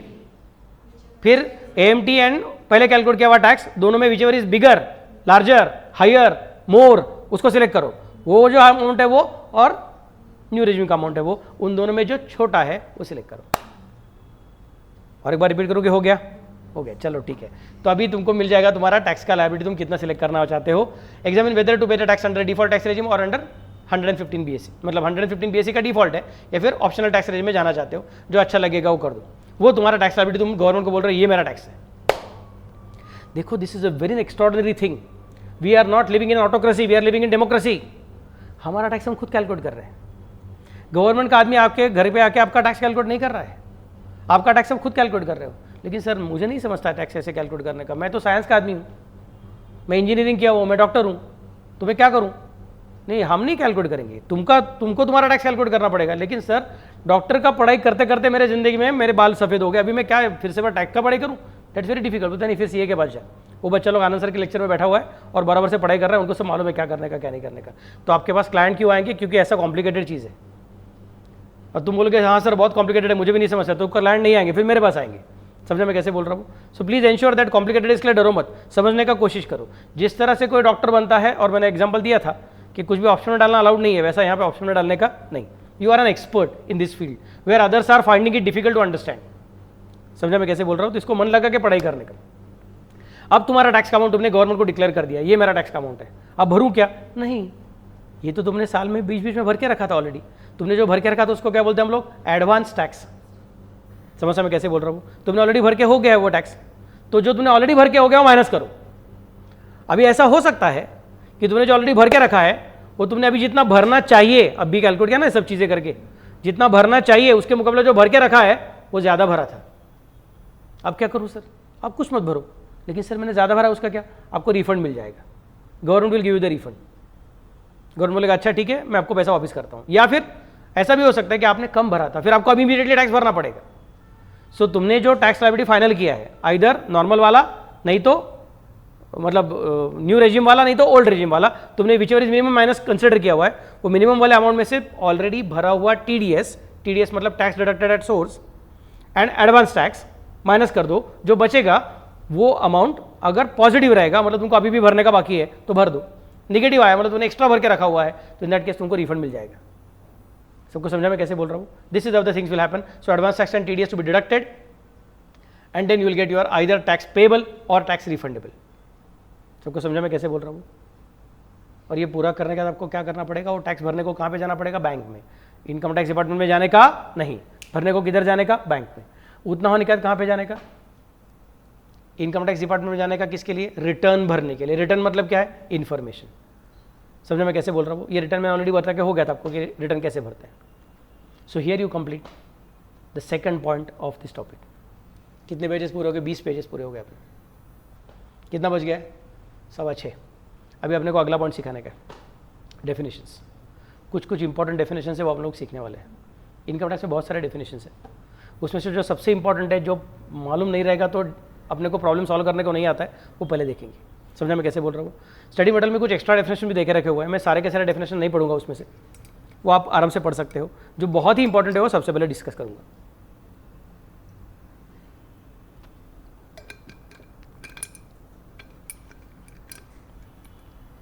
सेक्शन 4 जो था अपना चार्जिंग सेक्शन, उसने क्या बोला था कि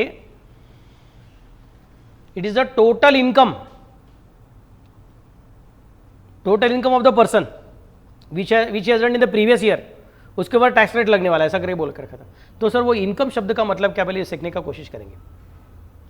the definition of income is given by section 2 subsection 24। I repeat, definition of income is given by section 2 subsection 24। मतलब लिखा कैसे रहेगा? 2 के बाद ब्रैकेट में 24। मैंने परसों सिखाया था आप लोगों को, सेक्शन सबसेक्शन कैसे याद रखने का रहता है करके। ब्रैकेट आया मतलब समझ जाना एक लेवल नीचे उतर गए हो। Section 2 subsection 24। एक्चुअली स्पीकिंग बोलने के टाइम क्या बोलना चाहिए? सेक्शन 2 क्लॉज 24 बोलना चाहिए, सबसेक्शन नहीं बोलना चाहिए, क्योंकि section 2 is a section of definitions. Definition के सेक्शन में सेक्शन के बाद क्लॉज डायरेक्टली बोलते हैं, डेफिनेशन के सेक्शन के बाद सबसेक्शन नहीं बोलते हैं। बाकी सब सेक्शन में section, subsection, clause, sub clause ऐसा लॉजिक चलता है, बट सेक्शन 2 के अंदर डायरेक्टली सेक्शन एंड क्लॉज बोला जाता है। तो सेक्शन 2 क्लॉज 24। सबको समझा मैं कैसे बोल रहा हूँ? जी है मैडम। बाकी सब सेक्शन में अगर सब पार्ट रहेगा तो बोलते हैं सेक्शन के बाद सब सेक्शन, सब सेक्शन के बाद अगर सब पार्ट रहेगा तो क्लॉज, क्लॉज के बाद सब पार्ट रहेगा तो सब क्लॉज, बाकी सभी सेक्शन में। लेकिन डेफिनेशन का सेक्शन जो रहता है सेक्शन 2, उसके अंदर अगर ब्रैकेट आता है, पहला वाला ब्रैकेट, इमीडिएटली क्या बोलते हैं? क्लॉज। तो सेक्शन 2 सबसेक्शन 24 नहीं बोलने का, सेक्शन 2 क्लॉज 24। समझो मैं कैसे बोल रहा हूँ?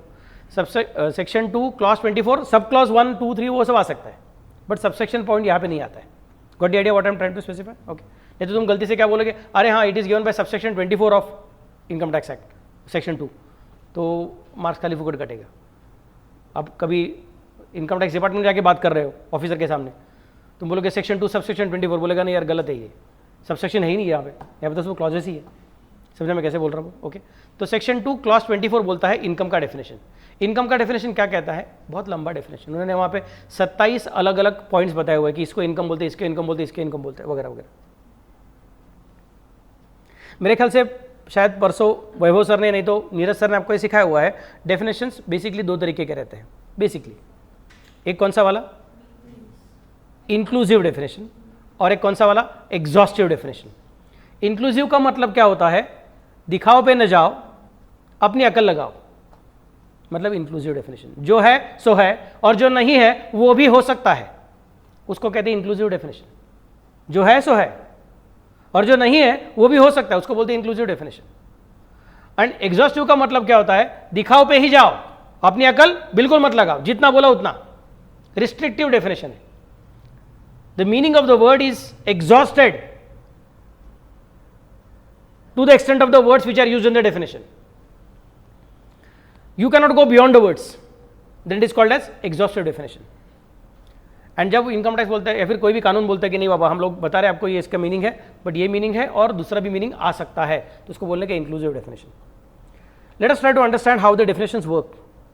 If I have told you कि आप लोग suppose C enter first attempt, suppose मतलब होने वाले हो, मुझे मालूम है सी एंटर फर्स्ट अटेम्प्ट में पास हो गए, तो मेरे लिए पेड़ा लेके आना, स्वीट लेके आने का. स्वीट, मेरा पेट थोड़ा बढ़ गया है बट ठीक है मैं स्वीट खा लूँगा, तुम्हारी खुशी में मेरा खुशी है, दैट्स नॉट अ प्रॉब्लम. तो मैंने बोल दिया कि भैया देखो आप क्या करो, जब सी इंटर फर्स्ट अटेम्प्ट में पास हो जाओगे मेरे लिए स्वीट लेके आने को भूलने का नहीं है. मैंने बोला हाँ सर. और तुम्हारा रिजल्ट लगा, तुम्हें ऐसा वो दिल धड़क रहा था, तो वो इस वेबसाइट पे जाके चेक किया, मस्त से पास करके दिख गया, यू आर वेरी हैप्पी, दोनों ग्रुप पास. तुमको फट से याद आया सर ने अपने को इनकम टैक्स कलेक्शन में सिखाया था स्वीट्स लेके आना पड़ेगा, तो तुम्हारे दिमाग में क्वेश्चन आया सर स्वीट का मतलब क्या होता है, डेफिनेशन क्या है स्वीट का. There is a complication now. आप घर से निकले और आपके घर के सामने गन्ने के जूस का दुकान है. समझा मैं क्या बोल रहा हूँ, गन्ने का जूस भी स्वीट रहता है, तो चलो सर को एक पैकेट लेके जाता हूँ गन्ने का जूस, चलेगा क्या. मैंने क्या बोला था, स्वीट्स लेके आओ, काम खत्म. नहीं सर मैं चिक्की लेके आऊँगा, चिक्की. समझा मैं क्या बोल रहा हूँ, तो वो भी स्वीट्स है कि हाँ वो भी स्वीट्स है. अब ये चलेगा कि नहीं चलेगा, there is a complicated situation now. So the word sweets will have to be defined. Now the person who is defining it will have to decide whether he wants to give a definition which is restrictive definition or it is going to be inclusive definition. मतलब restrictive मतलब exhaustive. तो अगर मैं ऐसा बोलता हूँ sweets मतलब पेड़ा, खत्म, तो ये क्या बन गया, exhaustive definition. फिर तुम बोलोगे सर लेकिन गाजर का हलवा भी स्वीट रहता है. मैं बोलूंगा नहीं राजा, नॉट कंसिडर्ड, बिकॉज मैंने क्लियरली बोल कर रखा है स्वीट्स मीन्स पेड़ा, खत्म. काजू कतली नहीं चलेगा सर, वो अपना मलाई सैंडविच वो भी नहीं चलेगा सर, लेकिन वो स्वीट है, वो स्वीट रहेगा, लेकिन मेरा डेफिनेशन क्या बोलता है, मेरा डेफिनेशन बोलता है कि अब स्वीट मीन्स पेड़ा, तो काम खत्म. Because I don't want you to apply your mind. दिखाओ पे ही जाओ, अपनी अकल मत लगाओ, मैं जो बोला उतना करना है. जब मुझे तुमको एक्स्ट्रा एबिलिटी देने का नहीं रहता है तब मैं एग्जॉस्टिव डेफिनेशन यूज करता हूं. जब मुझे बाद में इनकम टैक्स ऑफिसर और एसएससी इनके बीच में झगड़ा नहीं चाहिए रहता है, मैं बोलता हूँ ये इतना ही है बस, इसके आगे कुछ नहीं जाने का, तब मैं एग्जॉस्टिव डेफिनेशन यूज करता हूँ. और जब मुझे पता है कि मैं डिफाइन करते वक्त कितने अलग अलग फ्यूचर सिचुएशंस आ सकते हैं उनको बारे में आज मैं सोच नहीं सकता हूं. फ्यूचर कैन बी अनलिमिटेड, और मैं अभी से अगर उसको रिस्ट्रिक्ट कर दिया तो then there is a chance कि आगे चल के इनकम टैक्स की ताकत कम होती जाएगी. तो ऐसे शब्दों को डिफाइन करने के टाइम में इंक्लूसिव डेफिनेशन यूज करता हूं.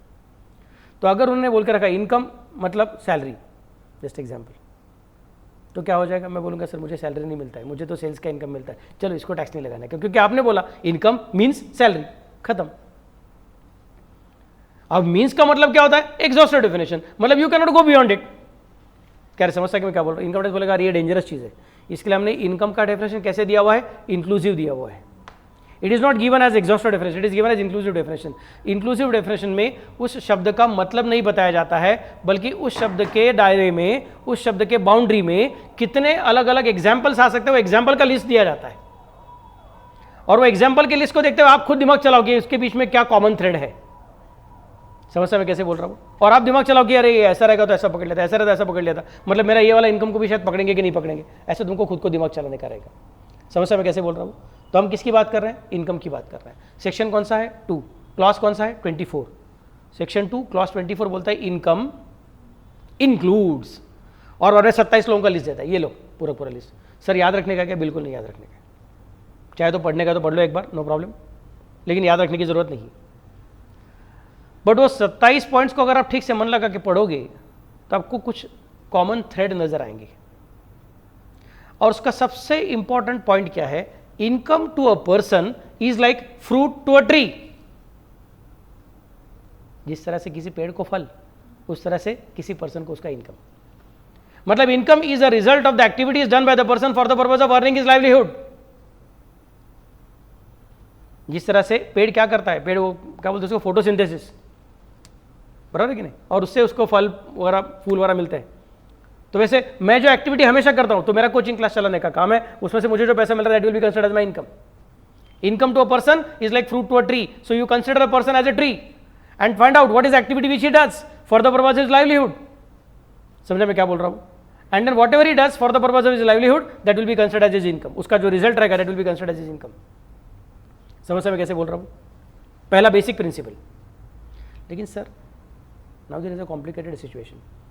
इफ यू आर सेइंग कि income to a person is like fruit to a tree, that means it's the result of the activities undertaken by the person for the purpose of earning is livelihood. तो sir suppose किसी को lottery लगा, तो suppose किसी को KBC में 10 करोड़ का 1 करोड़, मुझे पता नहीं कितना रहता है अभी, सबसे बड़ा कितना है, कितना, 5 करोड़, 7, ओके, 7 करोड़ का प्राइस लग गया. तो it is not something can be considered as the fruit to a tree, because that is not. वो आदमी क्या करता है, जॉब करता है क्या, और उसने केबीसी का वो फोन नंबर घुमाया, उसका नंबर लग गया, उसको नॉलेज था, उसने बराबर से जवाब दे दिया, उसका गुड लक भी अच्छा था, वारा करके 7 करोड़ मिल गया उसको. तो sir it is not something to be considered as his income, because income to a person is like fruit to a tree. लेकिन अगर आपने कभी पढ़ा रहेगा तो आपको पता चलेगा कि 7 करोड़ रुपए मिलेगा तो उसके हाथ में 7 करोड़ नहीं मिलता है, उसका 30% कट कर लेते हैं वो लोग. मतलब केबीसी में कोई भी जीते, हमेशा जीता कौन है, गवर्नमेंट. दिमाग चलो तुमको समझेगा, क्योंकि कोई भी जीतने दो उसका 17% मिलता है, 30% गवर्नमेंट को मिलता है सीधा सीधा. So every episode what ever money is earn by different contestants, government is always winning. समझ में कैसे बोल रहा हूँ, government is always winning by default. 30% tax उसका कट होता है बाय डिफॉल्ट. तो सर अभी तो आपने बोला था income to a person is like fruit to a tree, it is a result of the livelihood activities done by the person to earn his livelihood. KBC is not something his livelihood. हाँ, वो अमिताभ बच्चन का livelihood हो सकता है शायद, that's a different story, but वो जीतता नहीं है वहाँ पे, वो खेलता है, मतलब वो कंपेरर है वहाँ पे वो. तो सर जीतने वाले का क्या, मैं बोलूँगा yes, what you are saying is true. Income tax फिर ये भी बोलता है कि number 1, if it is a revenue receipt, सुनिए ठीक से मैं क्या बोल रहा हूँ, if it is a revenue receipt then generally it is income. If it is a revenue receipt, then generally it will be treated as income. हाँ, लेकिन अगर इनकम टैक्स ने स्पेसिफिकली बोला है कि ये रेवेन्यू रिसीट है लेकिन हम इसको इनकम नहीं मानते हैं, फिर उसको छोड़ देंगे. बट अदरवाइज अगर वो रेवेन्यू रिसीट है तो आप वो सेक्शन 2 क्लॉज 24 का डेफिनेशन में ढूंढने का जरूरत नहीं है, कह रही इनकम है क्या, इनकम है क्या. रेवेन्यू रिसीट है तो जनरली वो इनकम रहता ही है. If it is a capital receipt then by default it is not an income, but if it is specifically included then it will be treated as income. क्या बोला मैंने, if it is a revenue receipt then by default it is an income. Sometimes it may be excluded, तो तुमको सिर्फ वो याद रखना पड़ता है कि कौन से रेवेन्यू रिसीट को छोड़ दिया है, बाकी कुछ नहीं है. जो रेवेन्यू रिसीट को छोड़ दिया है गवर्नमेंट ने स्पेसिफिकली बोल के रखा है, उन्हीं को छोड़ दो, बाकी सब रेवेन्यू रिसीट का नाम है नहीं है देखने की जरूरत नहीं, सीधा उसको इनकम में कंसिडर कर लो. समझो मैं कैसे बोल रहा हूँ. And if it is a capital receipt then by default उसको छोड़ दो, लेकिन अगर उसको 224 में पकड़ा हुआ रहेगा तो ही उसको पकड़ो, वरना उसको छोड़ दो. Is it clear to all of you. तो केबीसी का नाम वो बोलते हैं उसको कैजुअल इनकम में आता है. वो केबीसी का जो पैसा आपको मिल रहा है that is wind fall gain, casual income. Lottery लग गया, क्रॉसवर्ड पजल जीता, हॉर्स रेस जीता, बेटिंग किया क्रिकेट पे, उधर जीता, केबीसी जीता, ऐसा कुछ अलग अलग चीज़ें जीत कर. नहीं तो क्या तुम्हारा अभी वो कौन सा था, वो बिग बॉस जीता, उसका पैसा कुछ मिल गया रहेगा. समझा मैं कैसे बोल रहा हूँ. तो वो सारे के सारे पैसे को कैजुअल इनकम करके कंसिडर करते हैं, और वो भले ही जिंदगी में एक ही बार आना हुआ चीज़ है तो भी उसको हम क्या बोलेंगे, it is to be treated as income because it is specifically included, because it is specifically included in the definition of the term income. Got the idea. So I am repeating again, income to a person is like fruit to a tree. It is a result of the lively activities done by the person for the purpose of earning his livelihood. Generally, all revenue receipts are by default treated as income. Only those revenue receipts are excluded or ignored if they are specifically excluded from the definition of the term income. Next one. If it is a capital receipt, generally it is not an income, but if it is specifically included, then it is to be treated as income. Clear मैं कैसे बोल रहा हूँ sir. लेकिन अभी बात करते करते आपने ना बेटिंग का बात किया था, बट भारत में सर बेटिंग अलाउड नहीं है, इलीगल है. तो सर इलीगल इनकम को क्या, मैं बोलूँगा हाँ तो भी वो इनकम है इनकम टैक्स के लिए. सर इलीगल इनकम को भी इनकम टैक्स लगेगा, यस, इलीगल इनकम के ऊपर भी इनकम टैक्स लगेगा. अगर सपोज इलीगल इनकम के ऊपर इनकम टैक्स नहीं लगता, ऐसा कुछ गवर्नमेंट ने बोल दिया, तो मैं कल कोचिंग क्लास बंद कर दूंगा. क्योंकि कोचिंग क्लास करो, इतना लोगों को दिन भर सिखाओ, गला खराब करो और दिमाग खराब करो, बार बार रिपीट करो और पैसा कमाएगा उसको गवर्नमेंट को टैक्स दे दो. उससे अच्छा चोरी करो, डाका डालो, किडनैप करो, ब्राउन शुगर बेचो, इलीगल इनकम है. इनकम टैक्स वाला तो बोलेगा अरे इलीगल है ना, नहीं टैक्स भरेगा, क्या करेगा तू. वो बोलेगा सर ऐसा नहीं है, लीगल तो टैक्स है तो आपको भी टैक्स ही है, there is no question about it. So even illegal income is to be treated as income. तो बेटिंग का पैसा कमा रहेगा तो भी टैक्स भरना पड़ेगा, बाद में जेल में जाना पड़ेगा, दैट्स अ डिफरेंट स्टोरी. तब ऐसा नहीं बोल सकते सर मैंने इनकम टैक्स भराना, अब मुझे जेल से छोड़ दो, ऐसा नहीं है. वो बेटिंग वाला जो कानून रहेगा उसके हिसाब से सबको अंदर डाल ही देंगे. लेकिन अभी उल्टा भी नहीं बोलेगा, अभी अंदर डालना, अभी कम से कम टैक्स तो वसूल मत करो, ऐसा कुछ नहीं है। किडनैप किया तो किडनैपिंग के कानून का जो भी कुछ रहेगा, वो इंडियन पिनल कोड जो भी कुछ रहेगा, क्रिमिनल प्रोसीजर कोड जो भी कुछ रहेगा, उसके हिसाब से आपको उधर सजा होने वाली है। बट उधर सजा हो गई इसलिए इनकम टैक्स नहीं भरूंगा, ऐसा नहीं होता। इनकम टैक्स तो भरना ही पड़ता है। तो फिर इनकम टैक्स भरा मतलब वहां पे सजा मत दो, ऐसा भी नहीं बोल सकते हो। वो दोनों अलग अलग चीज़ है। इनकम टैक्स का काम क्या है? इनकम कमाया ना, लक्ष्मी आ गया ना, वो काला धन है कि गोरा धन है, हमको कुछ फर्क पड़ता नहीं है, टैक्स भरना पड़ता है। समझे मैं कैसे बोल रहा हूँ? Got the idea what I am trying to specify? Next sir, मैंने ना ऐसा सोचा कि अपने क्लास में बच्चा लोग आता है, अभी इंटर के लिए 2 बार आता है साल में, तो अभी मई महीना आ गया, मई महीना आ गया तो फिर मैंगो का सीज़न है, बच्चे लोग वैसे भी आ ही रहे, तो क्या करेंगे? मैंगो का बिजनेस करके देखेंगे। मैंने, कौसुफ सर ने और साइली मैडम ने डिसाइड किया, अपना टेस्ट सीरीज का बच्चा लोग और अपना क्लास का बच्चा लोग सबको मैंगो खिलाएंगे। खिलाएंगे मतलब बेच के खिलाएंगे, ओके, फ्री में नहीं खिलाएंगे। तो हमने आपको बोला चलेगा, कह रहे, तुमने बोला हाँ ठीक है चलेगा, कर नो प्रॉब्लम। फिर हम लोग मैंगोज वो कोंकण से लेके आए, यहाँ पे बेचा, आप लोगों ने खरीदी भी किया। बाद में वो हमारा वेंचर हमने खत्म कर दिया, हमने चेक किया अपने को कितना प्रॉफिट हुआ, प्रॉफिट नहीं हुआ, प्रॉफिट हुआ था, अच्छा प्रॉफिट हुआ था। बट मैंने, कौसुफ सर ने, साइली मैडम ने बोला अरे यार इसमें ना बहुत मगजमारी है, उधर तक जाओ, लेके आओ, फिर यहाँ पे संभालो, फिर उसके लिए एक रूम संभाल के रखना पड़ेगा, फिर उसका टेम्परेचर मेंटेन करो, नहीं तो ख़राब हो जाएंगे, फिर लोगों को देने का, फिर उसके घर में जाने का, तो उसने काटने का ख़राब नहीं हुआ तो फिर से लेके आएगा, और स्टूडेंट है हम लोग उसको ना भी नहीं बोल सकते हैं। समझा मैं कैसे बोल रहा हूँ? तो वो भी करते बैठने का, प्रॉफिट हो रहा है लेकिन बहुत मगजमारी है, और वो लेके जाने का, लेके आने का मतलब उसके लिए क्या करना पड़ता है? एक दिन क्लास बंद रखना पड़ता है। तो ये नहीं करेंगे। अभी इस साल पैसा कमाया, बस हो गया, अगले साल से नहीं करना है। तो जिंदगी में एक ही बार किया, एक ही बार। सर आपने क्या बोला था? Income to a person is like fruit to a tree, is like fruit to a tree. It's the result of the activities undertaken by the person for the purpose of earning his livelihood. You are not going to do it again and again. You did it only once. That means this is not an income. समझे मैं कैसे बोल रहा हूँ? तो income tax बोलता है नहीं नहीं, regularity of activity is not important for us. Even if you do it for one time और you do it for multiple times, that is not important for us. How many times you do it is not important. What was the intention when you did it, that is important. समझ मैं कैसे बोल रहा हूँ? वो काम करते वक्त आपने किस तरह से काम किया था, क्या सोच के काम किया था, वो बताओ. और अगर आपके पीछे दिमाग में था कि मुझे इसमें से पैसा कमाना है घर के लिए, या फिर मुझे इसमें से पैसा कमाना है एक्टिविटी के लिए, ठीक है, तो इट इज़ योर इनकम. भले ही बाद में एक्टिविटी के ऊपर आपको अच्छा लगे न लगे, आप उसको कंटिन्यू करने वाले हो नहीं करने वाले हो, कुछ फर्क नहीं पड़ता है, आपको इसको फिर भी इनकम ट्रीट करना ही पड़ेगा. Regularity and frequency of the activity is not important for the purpose of determining whether it is income और not. Important is the intention when you started the activity. If the intention was to earn livelihood, yes, then it should be considered as income. सबको समझा मैं कैसे बोल रहा हूँ?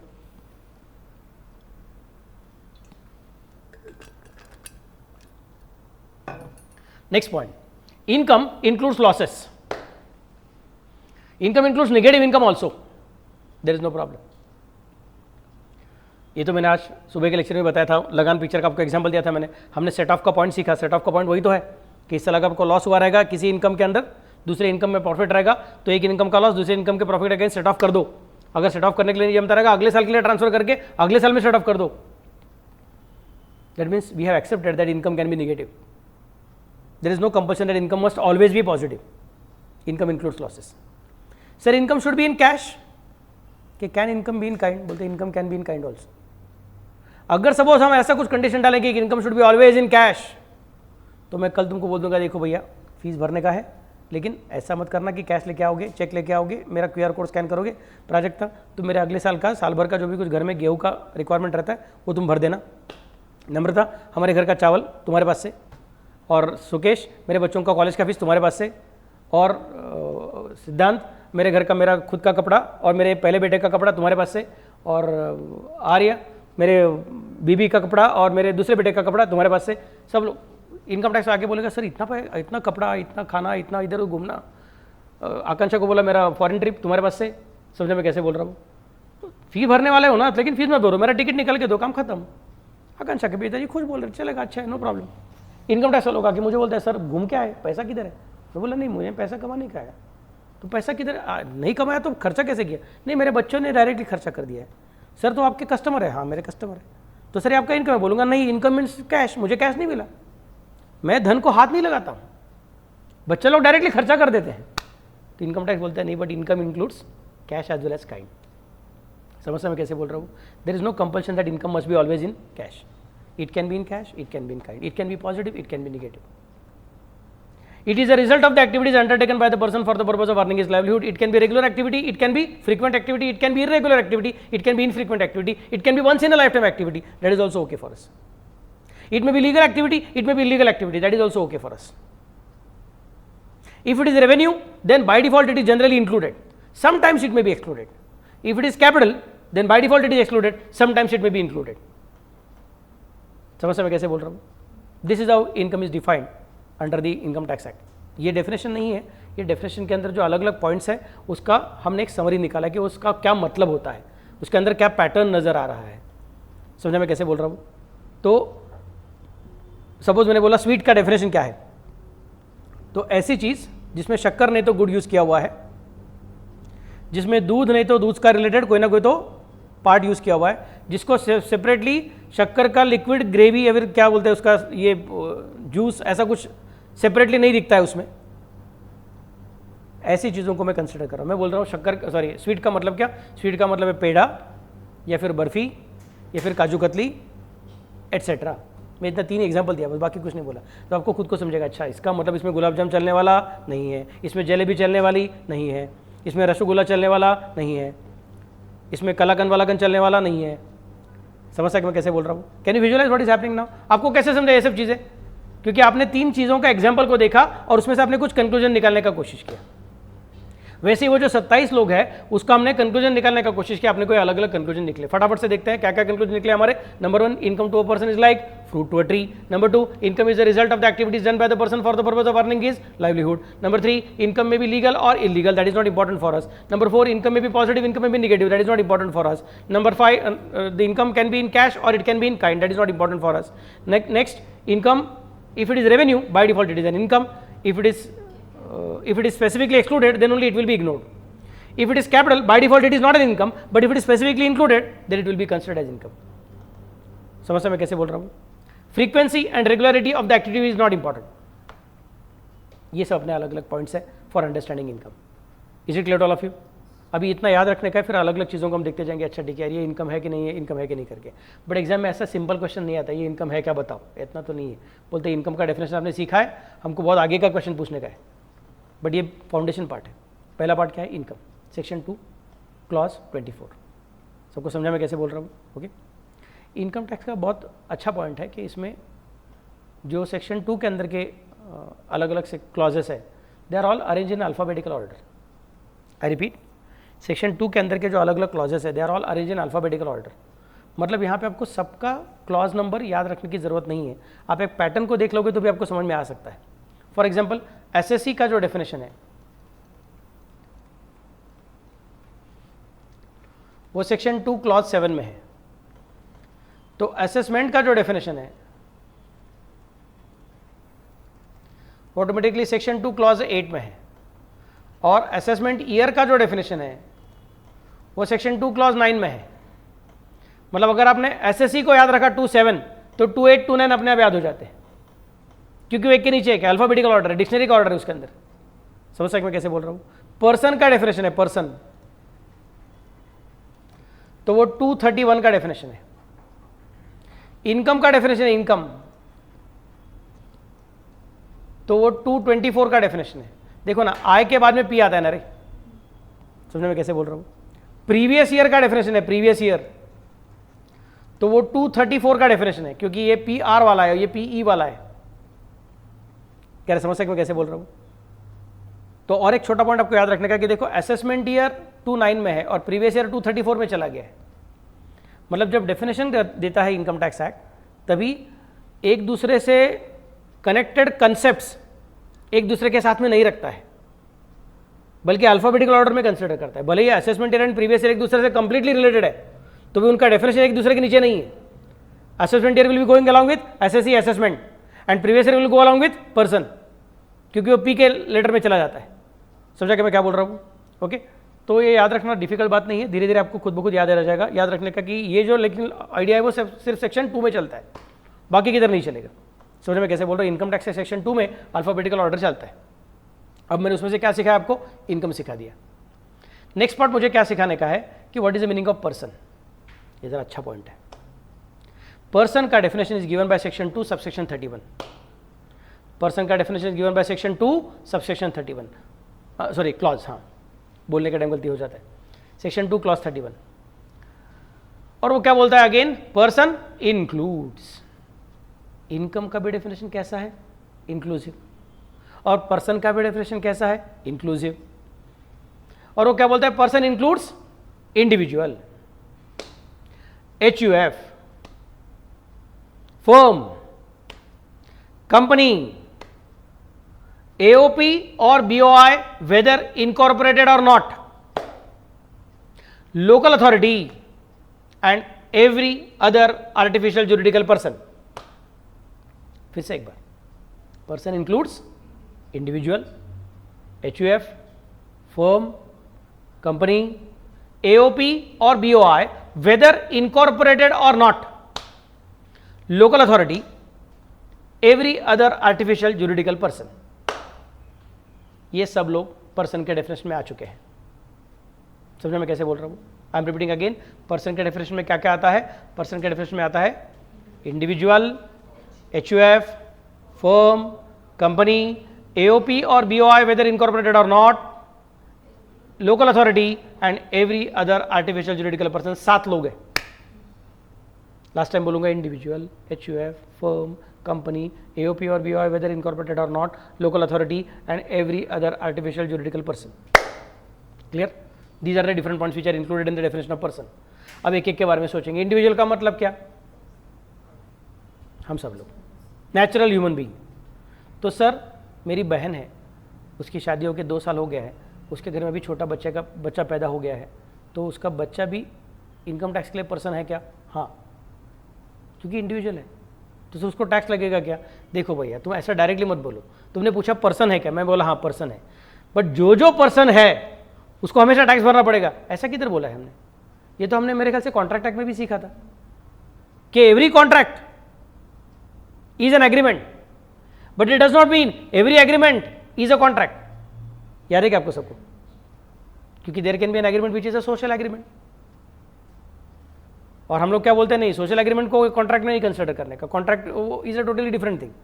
समझा मैं कैसे बोल रहा हूँ? कॉन्ट्रैक्ट लीगली एनफोर्सेबल वाला करके जो बोलते हैं, उसमें तुम्हारा सोशल एग्रीमेंट रहेगा तो उसको कंसिडर नहीं करते। याद है क्या आपको सबको? वैसे यहाँ पे बोलेंगे पर्सन है क्या? हाँ पर्सन है। टैक्स भरना पड़ेगा क्या? नहीं, उसके लिए बहुत टाइम है। पर्सन बनना पड़ता है पहले, बाद में SSC बनना पड़ता है, उसके बाद में इनकम कमाना पड़ता है, फिर वो income old regime, new regime, 2 lakh 50, 3 lakh, rebate सब खेलने के बाद समझ में आता है टैक्स भरना पड़ेगा कि नहीं भरना पड़ेगा करके। पहले पर्सन बनना पड़ता है, फिर SSC बनना पड़ता है, फिर तुम्हारा रेसिडेंशियल स्टेटस चेक करना पड़ता है, फिर तुम्हारा scope of total income check करना पड़ता है, फिर वो 13 स्टेप पूरा करने का समझता है टैक्स आएगा कि नहीं आएगा। तो सिर्फ पर्सन है मतलब 13 स्टेप पूरा हो गया, ऐसा नहीं होता है बाबा लोग। समझा मैं कैसे बोल रहा हूँ?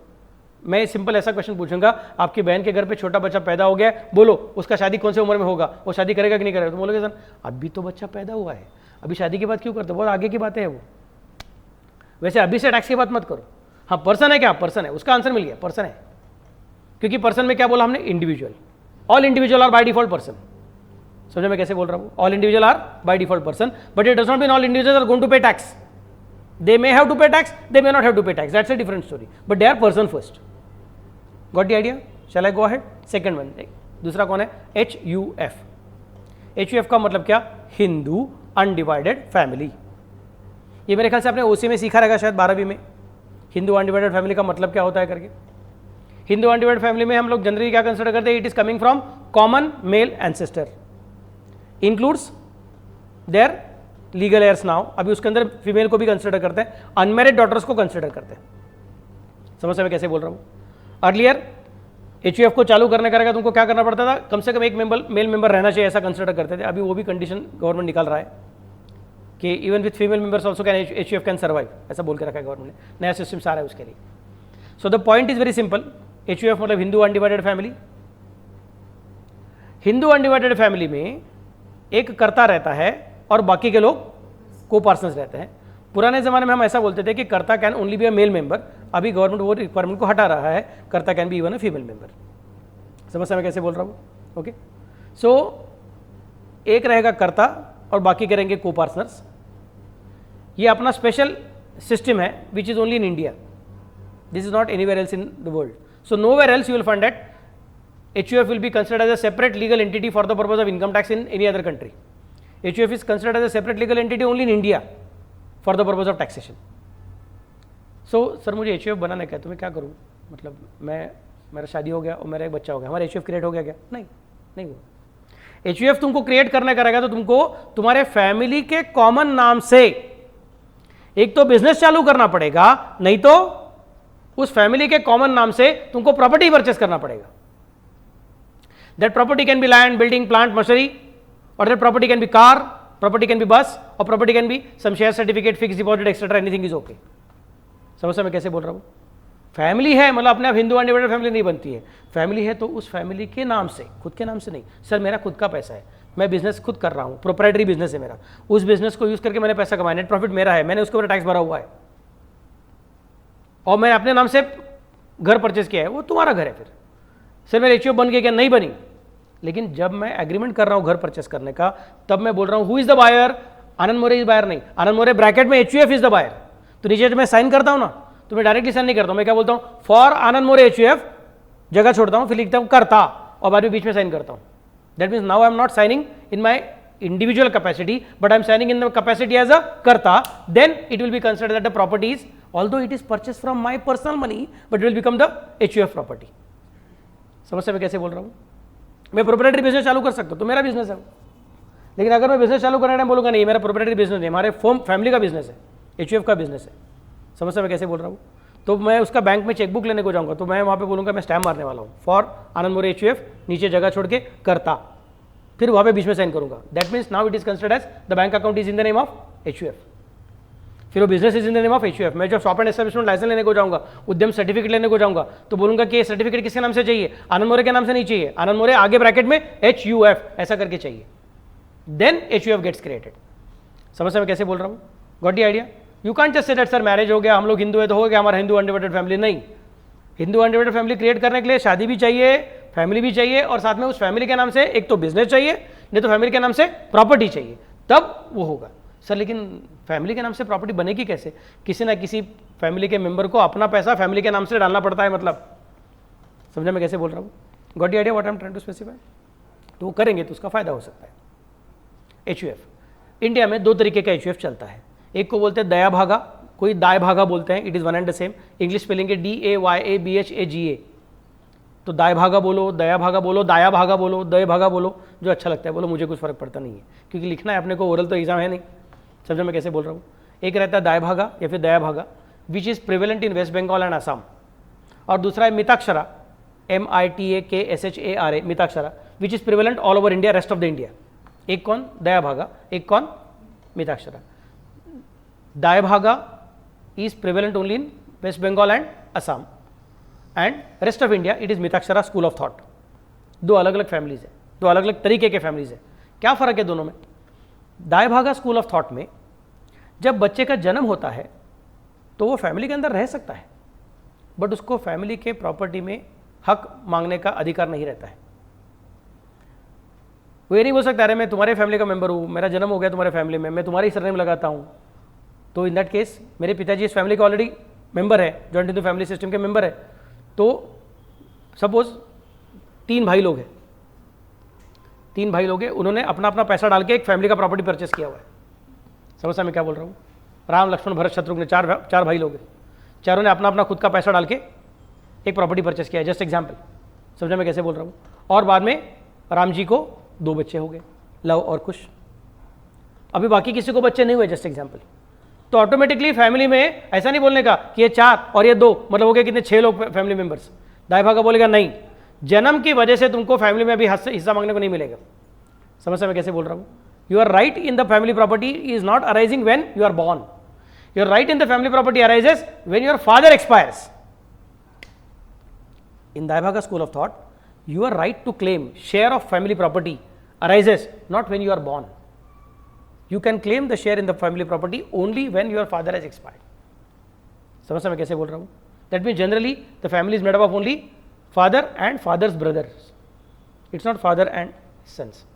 सर फादर एक्सपायर हो गए तो अभी ब्रदर भी एक जिंदा है, तो ब्रदर्स और ये फादर का शेयर बच्चों के नाम जाएगा, फिर they will become the part of the family, then it will be uncles and this people, that's how it will go. तो this is rigid, Dayabhaga, west Bengal and Assam. Mitakshara में क्या बोलते हैं, जैसे ही तुम्हारा जन्म हो गया वैसे तुम फैमिली के पार्ट बन गए। You can claim the share in the family property after your birth, you do not wait for your father's death. That is Mitakshara school of thought. तो यहाँ पे HUF is made up of not only father and his brothers but it is also made up of their children and unmarried daughters. समझ मैं कैसे बोल रहा हूँ? Got the idea what I am trying to specify? Clear? घर के बच्चे समझा करे?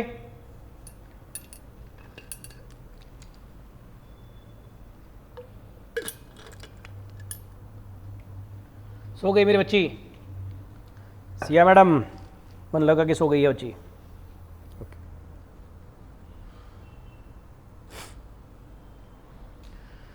पर्सन इंक्लूड्स नंबर 1 इंडिविजुअल, वो तो सिंपल है समझने के लिए। दूसरा HUF में कितने स्कूल ऑफ थॉट है? 2।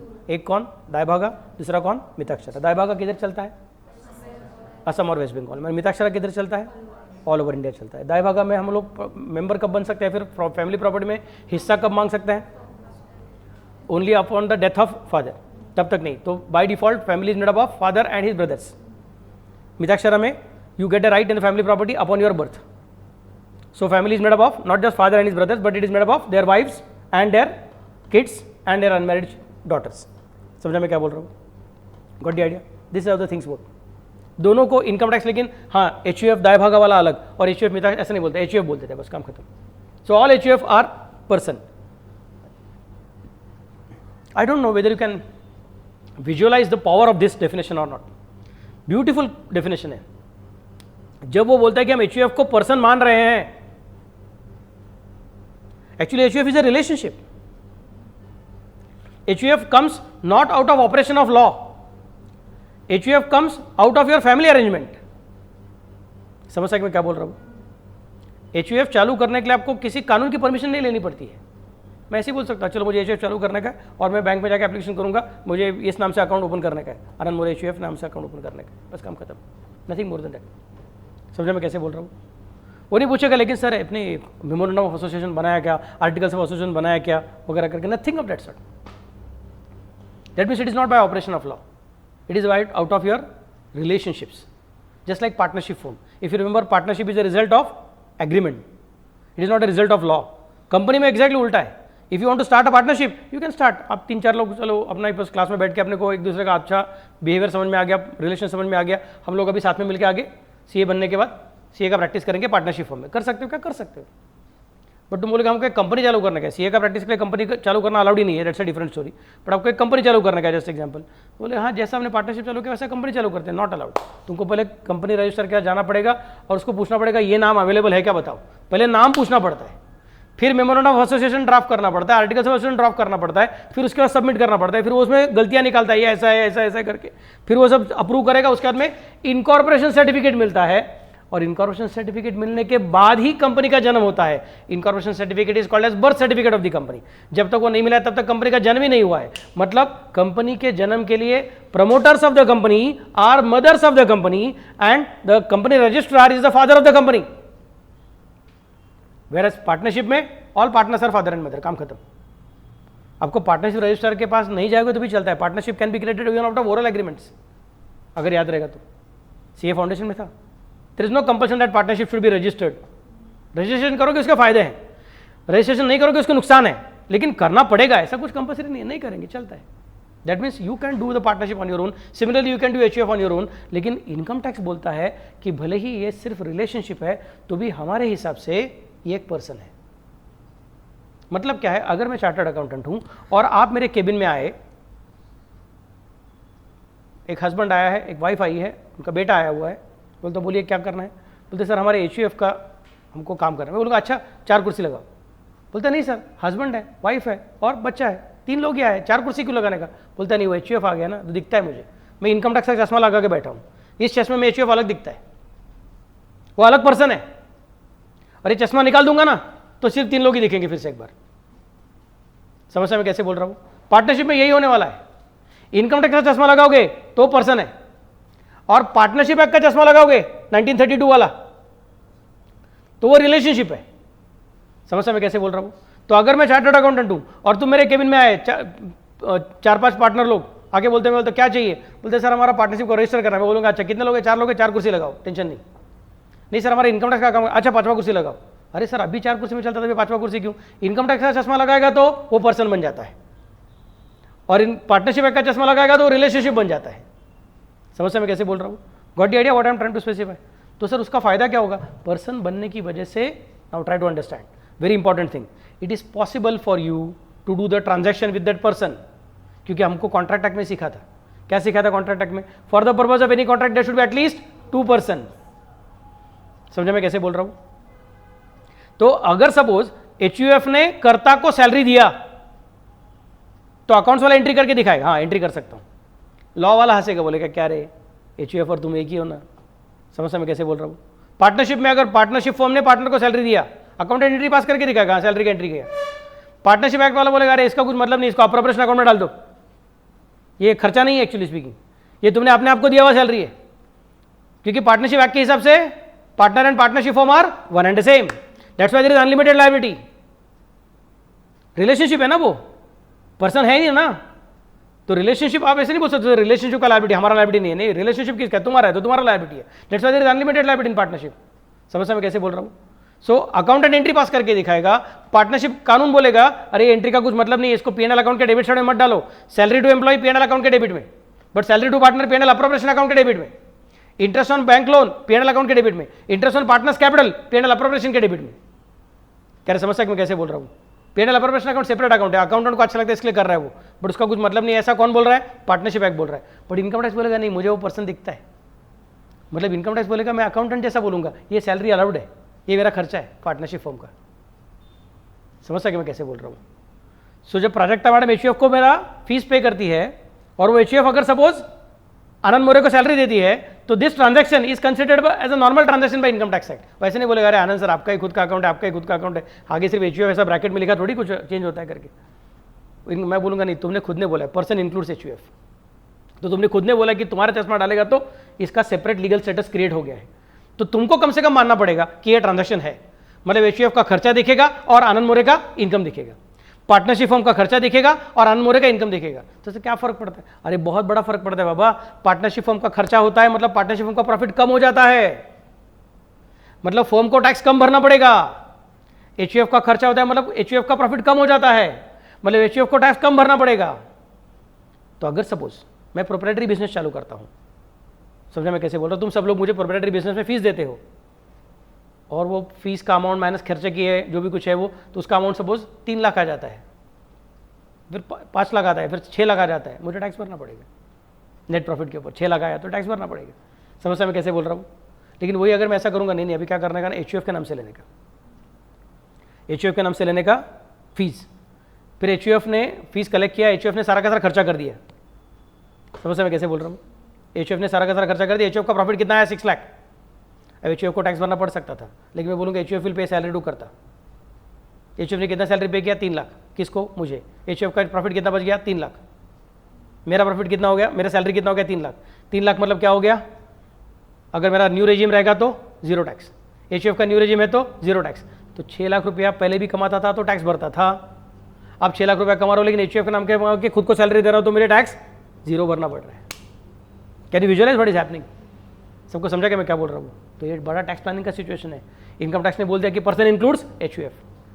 समझ मैं कैसे बोल रहा हूँ? So it's a powerful thing, so very powerful thing. It has created capacity to create tax planning for at least Hindu families. And यहाँ पे हिंदू के अंदर Jain and Sikh and both the families also are considered as Hindu for the purpose of Hindu undivided family. समझ मैं कैसे बोल रहा हूँ? Got the idea? Although they may claim that there are different religion, but for the purpose of income tax act हम बोलते हैं हमारे लिए तुम एक ही हो। क्लियर? नक्की कळलं आकांक्षा? ओके, अगला point, person includes individual, HUF, firm. Firm मतलब पार्टनरशिप फर्म। सर हमको ना 2 टाइप का पार्टनरशिप फर्म सिखाया है, एक इंडियन पार्टनरशिप एक्ट 1932 वाला पार्टनरशिप फर्म और एक LLP लिमिटेड लायबिलिटी पार्टनरशिप। तो सर इनकम टैक्स में जब फर्म शब्द यूज किया है तो उसके अंदर कौन सा फर्म आता है? 1932 वाला फर्म आता है कि LLP वाला फर्म आता है? इनकम टैक्स बोलते हैं हमको दोनों चलता है, दोनों फॉर्म को हम फॉर्म कंसिडर करेंगे। समझ में कैसे बोल रहा हूँ? What the idea? दोनों फॉर्म को हम फॉर्म कंसिडर करेंगे। पार्टनरशिप एक्ट ये अलग है और वो अलग है हमको पता है, लेकिन इनकम टैक्स के लिए दोनों सेम है, not a problem. And firm is a separate legal entity for us. LLP तो वैसे भी सेपरेट लीगल एंटिटी है ही, लेकिन शादी वाली पार्टनरशिप जो थी 1932 वाली, वो पार्टनरशिप एक्ट के हिसाब से सेपरेट लीगल एंटिटी नहीं है, बट इनकम टैक्स के हिसाब से LLP भी सेपरेट लीगल एंटिटी है और 1932 वाली पार्टनरशिप भी सेपरेट लीगल एंटिटी ही है। मतलब partner and partnership firm can enter into transaction with each other and firm का खर्चा दिखेगा, पार्टनर का इनकम दिखेगा। समझा सबको? क्लियर? नक्की? चला go ahead? Okay, very good.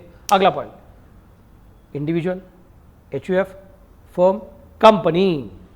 Company का मतलब क्या है? कंपनी मतलब अपना corporate company. Sir foreign company चलेगा क्या? चलेगा। डोमेस्टिक कंपनी चलेगा क्या? चलेगा, हमको उससे कुछ फर्क पड़ता नहीं। पब्लिक लिमिटेड हाँ, प्राइवेट लिमिटेड हाँ, कुछ फर्क पड़ता नहीं। 1 पर्सन कंपनी हाँ चलेगा।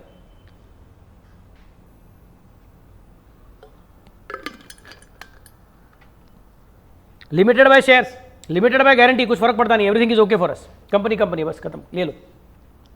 उसको तो कंपनी कानून ने भी खुद ने बोला है कि वो सेपरेट लीगल एंटिटी है, हम भी उसको सेपरेट लीगल एंटिटी बोलने वाला ही है। So that's not a problem.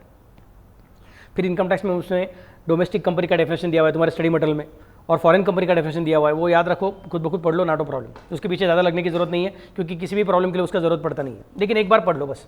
इतना स्टडी मटेरियल छाप के दिया इंस्टीट्यूट ने तो छोड़ने का नहीं है। ओके, हम लोग उसके पैसा भरते हैं तो पूरा पढ़ लेने का। ओके, जिस तरह से होटल में जाने के बाद हम लोग खाना भी खा लेते हैं और बड़ी सूप भी खाते हैं, पकड़ पकड़ के लेके आते हैं, बराबर कि नहीं? वैसे स्टडी मटेरियल में सब कुछ पढ़ने का, कभी भी कुछ भी छोड़ने का नहीं। हाँ, ज़्यादा नहीं खाने का, that's a different story, but पढ़ लेने का एक बार तो कम से कम। नेक्स्ट पॉइंट कौन सा है तुम्हारा? कंपनी के बाद में AOP और BOI, वेदर इनकॉर्पोरेटेड और not. What is the meaning of AOP? AOP is a full form also association of persons. AOP चा फुल फॉर्म होतो असोसिएशन ऑफ पर्सन्स आणि BOI चा फुल फॉर्म होतो बॉडी ऑफ इंडिविजुअल्स। AOP और BOI नाम में ही सब कुछ छुपा हुआ है। AOP एसोसिएशन ऑफ पर्सन, मतलब इसके जो मेंबर्स है दे में बी नेचुरल इंडिविजुअल और दे में बी आर्टिफिशियल पर्सन ऑल्सो। और दूसरा कौन है? बॉडी ऑफ इंडिविजुअल्स, मतलब इसके मेंबर जो है वो they must be always individuals, natural human being only. इसमें artificial person cannot be a member. समझ से मैं कैसे बोल रहा हूँ? Got the idea? Clear to all of you? Next part, तो एक कौन है? AOP, दूसरा कौन है? BOI, वेदर इनकॉर्पोरेटेड और नॉट। वेदर इनकॉर्पोरेटेड और मतलब अगर आपने उसको बनाने के लिए societies registration act, cooperative societies act या फिर चैरिटेबल ट्रस्ट एक्ट, ऐसा कुछ अलग अलग कानून का सहारा लेते हुए उसको इनकॉर्पोरेशन सर्टिफिकेट लाया रहेगा तो भी ठीक, नहीं लाया रहेगा तो भी ठीक। समझ में कैसे बोल रहा हूँ? We are not saying that it should have incorporation certificate, whether incorporated और नॉट, कुछ भी चलेगा। Even if you have created informal group, even if you have created informal group and under the informal group's name you are doing some activity, you are collecting money, समझ में कैसे बोल रहा हूँ? You are spending money, you are earning profits and you are sharing it among each other, but it is not a partnership firm। समझ में कैसे बोल रहा हूँ? मैं बोलूँगा merely because now you are not having an incorporation certificate, it does not mean that it is not going to get, it is going to get out of definition of person। ये भी अभी भी person के definition में है, whether incorporated or not। Incorporation certificate रहेगा charitable trust act के नीचे, पब्लिक ट्रस्ट एक्ट के नीचे, सोसाइटी रजिस्ट्रेशन एक्ट के नीचे, कोऑपरेटिव सोसाइटी एक्ट के नीचे, तो अच्छी बात है। नहीं रहेगा तो भी हम उसको मान लेंगे कि वो पर्सन ही है इनकम टैक्स के लिए। हमने तो HUF को पर्सन मान लिया है, हमने तो इंडियन पार्टनरशिप एक्ट 1932 वाले पार्टनरशिप हमको पर्सन मान लिया है, तो उसको तो लोग रिलेशनशिप मानते हैं, तो भी उसको हमने पर्सन मान लिया, तो तुमको भी पर्सन मानने ही वाले हैं। नेक्स्ट, लोकल अथॉरिटी, मतलब municipality, gram panchayat, municipal council, local body जो रहेगा वो, they are also considered as person for the purpose of income tax. Sir मतलब पुणे म्यूनसिपलिटी ने टैक्स भरना जरूरी है क्या? देखो भैया, मैंने आपको बोला था आपकी बहन को छोटा बच्चा हो गया है, वो पर्सन है क्या? हाँ वो पर्सन है, पर टैक्स भरना पड़ेगा क्या? उसका आंसर नहीं आ सकता है। तो मैं सिर्फ इतना बोल रहा हूँ कि PMC, पुणे म्यूनसिपल कॉर्पोरेशन, ये पर्सन है क्या? हाँ ये पर्सन है। PCMC, ये पर्सन है क्या? हाँ ये पर्सन है। उसको टैक्स भरना पड़ेगा कि नहीं भरना पड़ेगा? वो 13 स्टेप क्रॉस करके आगे जाना पड़ेगा, तब जाके समझेगा करना पड़ेगा कि नहीं करना पड़ेगा। पहला स्टेप उसका पूरा हो गया कि वो पर्सन है। समझ में कैसे बोल रहा हूँ? Local authority is a person, yes it's a person, मतलब income tax act is something which is created by central government and local authority is under that particular state के अंदर का, पर्टिकुलर डिस्ट्रिक्ट के अंदर का, पर्टिकुलर शहर का authority. तो ये शहर का अथॉरिटी अगर कुछ पैसा कमाता रहेगा तो उसको सेंट्रल गवर्नमेंट को टैक्स भरना पड़ सकता है क्या? पड़ सकता है। आप GST में भी देखो कि आपको समझेगा कि even different government departments are also required to take GST registration and they are also required to pay GST, otherwise it will be a unfair situation. For example, अगर सपोज तुम कुरियर वाले हो, कुरियर सर्विस देते हो, Maruti courier service, नहीं तो पालंदे courier service, ऐसा तुम्हारा कोई कुरियर सर्विस है, नहीं तो क्या DTDC, ऐसा कुछ फेडेक्स, ऐसा तुम्हारा कुरियर सर्विस है, तो तुम सर्विस दे रहे हो, मतलब तुमको GST कलेक्ट करना पड़ेगा तुम्हारे कस्टमर के पास से। और मैं कौन हूँ? Indian postal system. समझा मैं कैसे बोल रहा हूँ? मैं बोलूँगा अरे मैं तो गवर्नमेंट ऑफ इंडिया नहीं चालू किया हूँ ना, तो मैं क्या इधर तुम्हारा से GST कलेक्ट करके गवर्नमेंट को देने का? जाना दो ना, नहीं करता हूँ। बोलते हैं ऐसा नहीं है सर, आपको भी GST नहीं, तो फिर क्या हो जाएगा? लोग बोलेंगे हम लोग इंडियन पोस्टल सिस्टम से हमेशा भेजेंगे, Palande courier, FedEx, DTDC, Maruti courier, उनको कस्टमर ही नहीं मिलेंगे, क्योंकि वहाँ पे जाएगा तो टैक्स भरना पड़ता है, इधर जाएगा तो टैक्स नहीं भरना पड़ता है। This becomes unfair situation. You are tilting it in favour of only government departments. क्या समझता है कि मैं कैसे बोल रहा हूँ? तो गवर्नमेंट बोलेगा उधर भी GST भरना पड़ता है, कलेक्ट करके भरना पड़ता है। समझा मैं कैसे बोल रहा हूँ? उनको भी रिटर्न सब करना पड़ता है, वो सब चीज़ें जो आपको व्यवस्था बाद में सिखाएंगे। तो वैसे यहाँ पे भी है, लोकल अथॉरिटी को भी इनकम टैक्स भरना पड़ सकता है। कितना भरना पड़ेगा, कौन से इनकम को भरना पड़ेगा, वो सब अलग आगे की बातें हैं, बट वो पर्सन है क्या? हाँ वो पर्सन है। First one individual, second one HUF, third one firm, fourth one company, fifth one AOP और BOI वेदर इनकॉर्पोरेटेड और not, last one every other artificial juridical person. Definition 1961 में बनाया था। LLP का एक्ट का साल किसी को मालूम है क्या? 2008। मतलब 1961 में ये पता भी नहीं था कि आगे चल के 2008 में लोग ऐसा कुछ दिमाग चलाएंगे कि पार्टनरशिप का पार्टनरशिप, लेकिन वो भी लिमिटेड लायबिलिटी। ये 1961 में सोचना पॉसिबल नहीं था कि ऐसी ज़रूरत पड़ेगी और लोग ऐसा भी कुछ नया टाइप का एक नया क्रीचर बना के दिखाएंगे, एक नया टाइप का ऑर्गेनाइजेशन बना के दिखाएंगे, और फिर उस ऑर्गेनाइजेशन को रेगुलेट करने के लिए गवर्नमेंट को कानून पास करना पड़ेगा। समझ में कैसे बोल रहा है? ये 1961 में मालूम होना पॉसिबल ही नहीं था। सिमिलरली अभी भी किधर पता है कि अभी तो 2024 चालू है, who knows by 2050 any new type of organization comes up or not, wherein उनका आपस का रिलेशनशिप क्या रहेगा? 1 शेयर 1 वोट के 1 पर्सन 1 वोट, कैपिटल कौन लाएगा, कैपिटल कौन नहीं लाएगा, कुछ तो नया ऑर्गेनाइजेशन बन जाएगा शायद। तो अगर हमने डेफिनेशन में सिर्फ इतना ही बोल दिया, individual, HUF, company, firm, AOP, BOI whether incorporated और नॉट, लोकल अथॉरिटी, खत्म। तो बोलूँगा देखो मैं नया टाइप का ऑर्गेनाइजेशन बनाता हूँ और ये तुमने बोले हुए 6 कैटेगरी के अंदर वो आता ही नहीं है, अब मैं छूट गया। तो इस नए पर्सन के नाम से हम लोग मस्त से पैसा कमाएंगे और टैक्स नहीं भरेंगे, क्योंकि पर्सन ही नहीं है तो आगे SSC नहीं बन सकता है, SSC नहीं बनेगा तो आगे रेसिडेंस डिसाइड नहीं कर सकते हो, तो आगे का सब 13 स्टेप गायब ही हो गया पूरा पूरा। बिकॉज 13 स्टेप किसके लिए चेक करना पड़ता है? SSC के लिए चेक करना पड़ता है। SSC बनने के लिए जरूरी क्या है? पर्सन बनना जरूरी है। पर्सन है ही नहीं तो छूट गया। समझा मैं कैसे बोल रहा हूँ? तो गवर्नमेंट बोलता है अरे यार हमको पता है, इसके लिए तो हम लोग इंक्लूसिव डेफिनेशन बना रहे हैं, जो है सो है और जो नहीं है आज वो कल हो सकता है, इसके लिए डाल के रखा है every other artificial juridical person not covered under the preceding सब क्लॉजेस, ऐसा उसका पॉइंट है। तो sir state bank of India separate entity है वो, it is not registered under the companies act, it is registered under state bank of India act. Reserve bank of India, it is registered under reserve bank of India act. CA institute, it is registered under the chartered accountants act of 1948। समझा मैं कैसे बोल रहा हूँ? CS institute है, सबका अलग अलग कानून बना हुआ है। LIC of India, they are formed under a separate law which is passed by the parliament. समझा मैं कैसे बोल रहा हूँ? तो सर उसको पकड़ने का ही नहीं पकड़ना, बोलेंगे यस पकड़ लो, no problem, that will be covered under the last category every other artificial और ज्यूरिडिकल पर्सन, मतलब जिसके लिए कानून पास करके उसको बनाया गया है ज्यूरिडिकल पर्सन। फिर आर्टिफिशियल पर्सन मतलब लोगों ने मिलकर किसी कानून के तहत बना के रखा रहेगा, that will also be considered as a person for the purpose of income tax act. अगर वो पर्सन है तो उसके साथ तुमने ट्रांजैक्शन करना पॉसिबल है, और अगर तुमने ट्रांजैक्शन किया रहेगा तो इनकम टैक्स उसको रिकॉग्नाइज करेगा कि एक का इनकम है दूसरे का एक्सपेंसेस है। सबको समझा मैं कैसे बोल रहा हूँ? सो पर्सन का डेफिनेशन बहुत इंपॉर्टेंट क्यों बनता है? Because it tells you whether a particular transaction will be considered as your expenditure और not. Clear to all of you? Shall I go ahead? तो पहला पॉइंट क्या सीखा है मैंने आपको? Definition of income. फिर क्या सीखा है मैंने आप लोगों को? Definition of person. अब नेक्स्ट स्टेप, लास्ट का डेफिनेशन सिखाता हूँ, फिर आज के लिए रुक जाता हूँ। SSC का definition is given under section 2 subsection 7। SSC का definition is given under section 2 subsection 7। Section 2 subsection 7 कहता है कि ऐसे, अभी याद रखो ये और एक छोटा चीज़ है कि जो डेफिनेशन में इंक्लूड्स शब्द से चालू होती है वो कौन सी डेफिनेशन है? इंक्लूसिव। जो डेफिनेशन में मीन्स शब्द से चालू होती है उसको क्या बोलने का? एग्जॉस्टिव। और जिस डेफिनेशन में दोनों रहता है वो इंक्लूड्स भी है और मीन्स भी है, तो मतलब एक पार्ट के लिए इंक्लूड्स है, बाद में वो पार्ट खत्म होने का आगे बोलते हैं एंड मीन्स। तो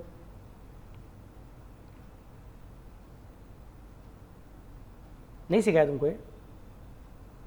फाउंडेशन में था मेरे ख्याल से।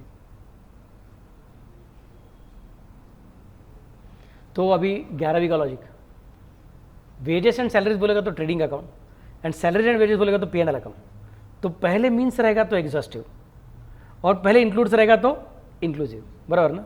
ऐसा कुछ भी नहीं है, it is called as exhaustive in that case. समझा मैं कैसे बोल रहा हूँ?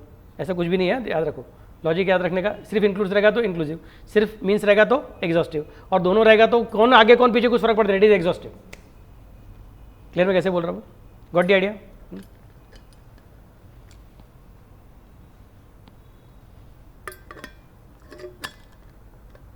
एनीवे, उसका एग्जाम में कुछ फर्क पड़ता नहीं, पर याद रहना चाहिए आपको, पता नहीं, क्योंकि आपको अभी सिर्फ वर्किंग नॉलेज चाहिए, आपको अभी एक्सपर्ट नॉलेज की जरूरत नहीं है, जस्ट बता के रखा। तो एसएससी का डेफिनेशन ऐसा ही है, जिसमें इंक्लूड से शुरुआत होता है, बाद में मीन्स आ जाता है करके, सॉरी मीन्स से शुरुआत होता है, बाद में इंक्लूड आ जाता है उसके अंदर करके। तो हम क्या बोलते हैं कि बाबा ये जो डेफिनेशन है इसमें बोला कि SSC means every person in respect of whom any proceedings under the act are started to assess his income or his loss or income of somebody else in relation to whom he is assessable or the loss of such other person or refund payable to him or to such other person। ऐसा अलग अलग point बोल के रखा हुआ है। थोड़ा सा लंबा डेफिनेशन है, डिफिकल्ट डेफिनेशन है समझने के लिए, बट बहुत पावरफुल डेफिनेशन है। बोलता है SSC means every person by whom any tax or any other sum of money is payable under the act and includes the person in respect of whom any proceedings under the act are started, ऐसा करके आगे बोला हुआ है।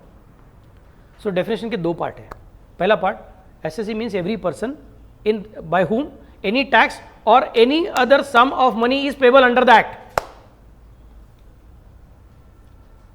मतलब अगर suppose तुमने income tax भरने का बाकी है, या फिर तुमने इनकम टैक्स कानून के तहत कुछ पेनल्टी भरने का बाकी है, या फिर इनकम टैक्स कानून के तहत आपने कुछ इंटरेस्ट भरने का बाकी है, तो तुम एसएससी बन गए। लेकिन सर अगर मैंने भरने का बाकी है और मैंने भरा ही नहीं, तो उनको समझेगा कैसे कि मैं एसएससी हूँ कि एसएससी नहीं हूँ? मैंने भरा ही नहीं है तो उनको समझेगा ही नहीं मैं एसएससी नहीं हूँ करके, एसएससी हूँ करके। और वो अगर मुझे पूछने को आएंगे अरे भरा कि नहीं भरा, मैं बोलूँगा अरे नंबर 1 तो मुझे पूछ ही नहीं सकता है, क्योंकि तू इनकम टैक्स का अधिकारी है। तू किसको पूछ सकता है? जो एसएससी है उसी को पूछ सकता है। ट्रैफिक पुलिस हो तुम, तो तुम किसको बोल सकते हो हेलमेट डाला कि नहीं डाला? बाइक वाले को बोल सकते हो ना। मैं चल के जा रहा हूँ रास्ते पर से, मुझे क्या पूछना हेलमेट डाला कि नहीं डाला करके? You can't ask me that particular thing. तो तुम इनकम टैक्स ऑफिसर हो, तुम एसएससी को पकड़ो। बोलते तू एसएससी, बोलते मैं एसएससी नहीं हूँ। क्यों? क्योंकि आपने बोला SSC means a person bye whom any tax or any other sum of money is payable under the act, and I'm telling you nothing is payable। मुझे मालूम है कि something is payable, but I'm just telling lie। What can you do? You can't do anything now। अगर हमने ऐसा बोल दिया कि एसएससी बनना है कि नहीं बनना है, ये सिर्फ हमने एसएससी के खुद के मन की इच्छा के ऊपर छोड़ दिया, तो बहुत सारे लोग कभी डिक्लेयर ही नहीं करेंगे कि वो एसएससी है करके। इसके लिए बोला आगे and in respect of whom any proceedings under the act are started to assess his income or income of somebody else in relation to whom he is accessible to tax। मतलब SSC बनने के दो रास्ते हैं। तुम person पहले रहने चाहिए। अगर तुम पर्सन नहीं हो तो तुम एसएससी बन ही नहीं सकते। आई रिपीट, अगर तुम पर्सन नहीं हो तो तुम एसएससी बन ही नहीं सकते हो। एसएससी मीन्स एवरी पर्सन, ऐसा शुरुआत ही है। एसएससी मीन्स एवरी पर्सन, तो पहले पर्सन होना चाहिए। इसलिए मेरा वो कुत्ता जो था पेडिग्री के एडवर्टीजमेंट में काम कर रहा था, उसको बोला नहीं बाबा तू पर्सन नहीं है, तो पर्सन ही नहीं है तो एसएससी होने का चांस ही नहीं है।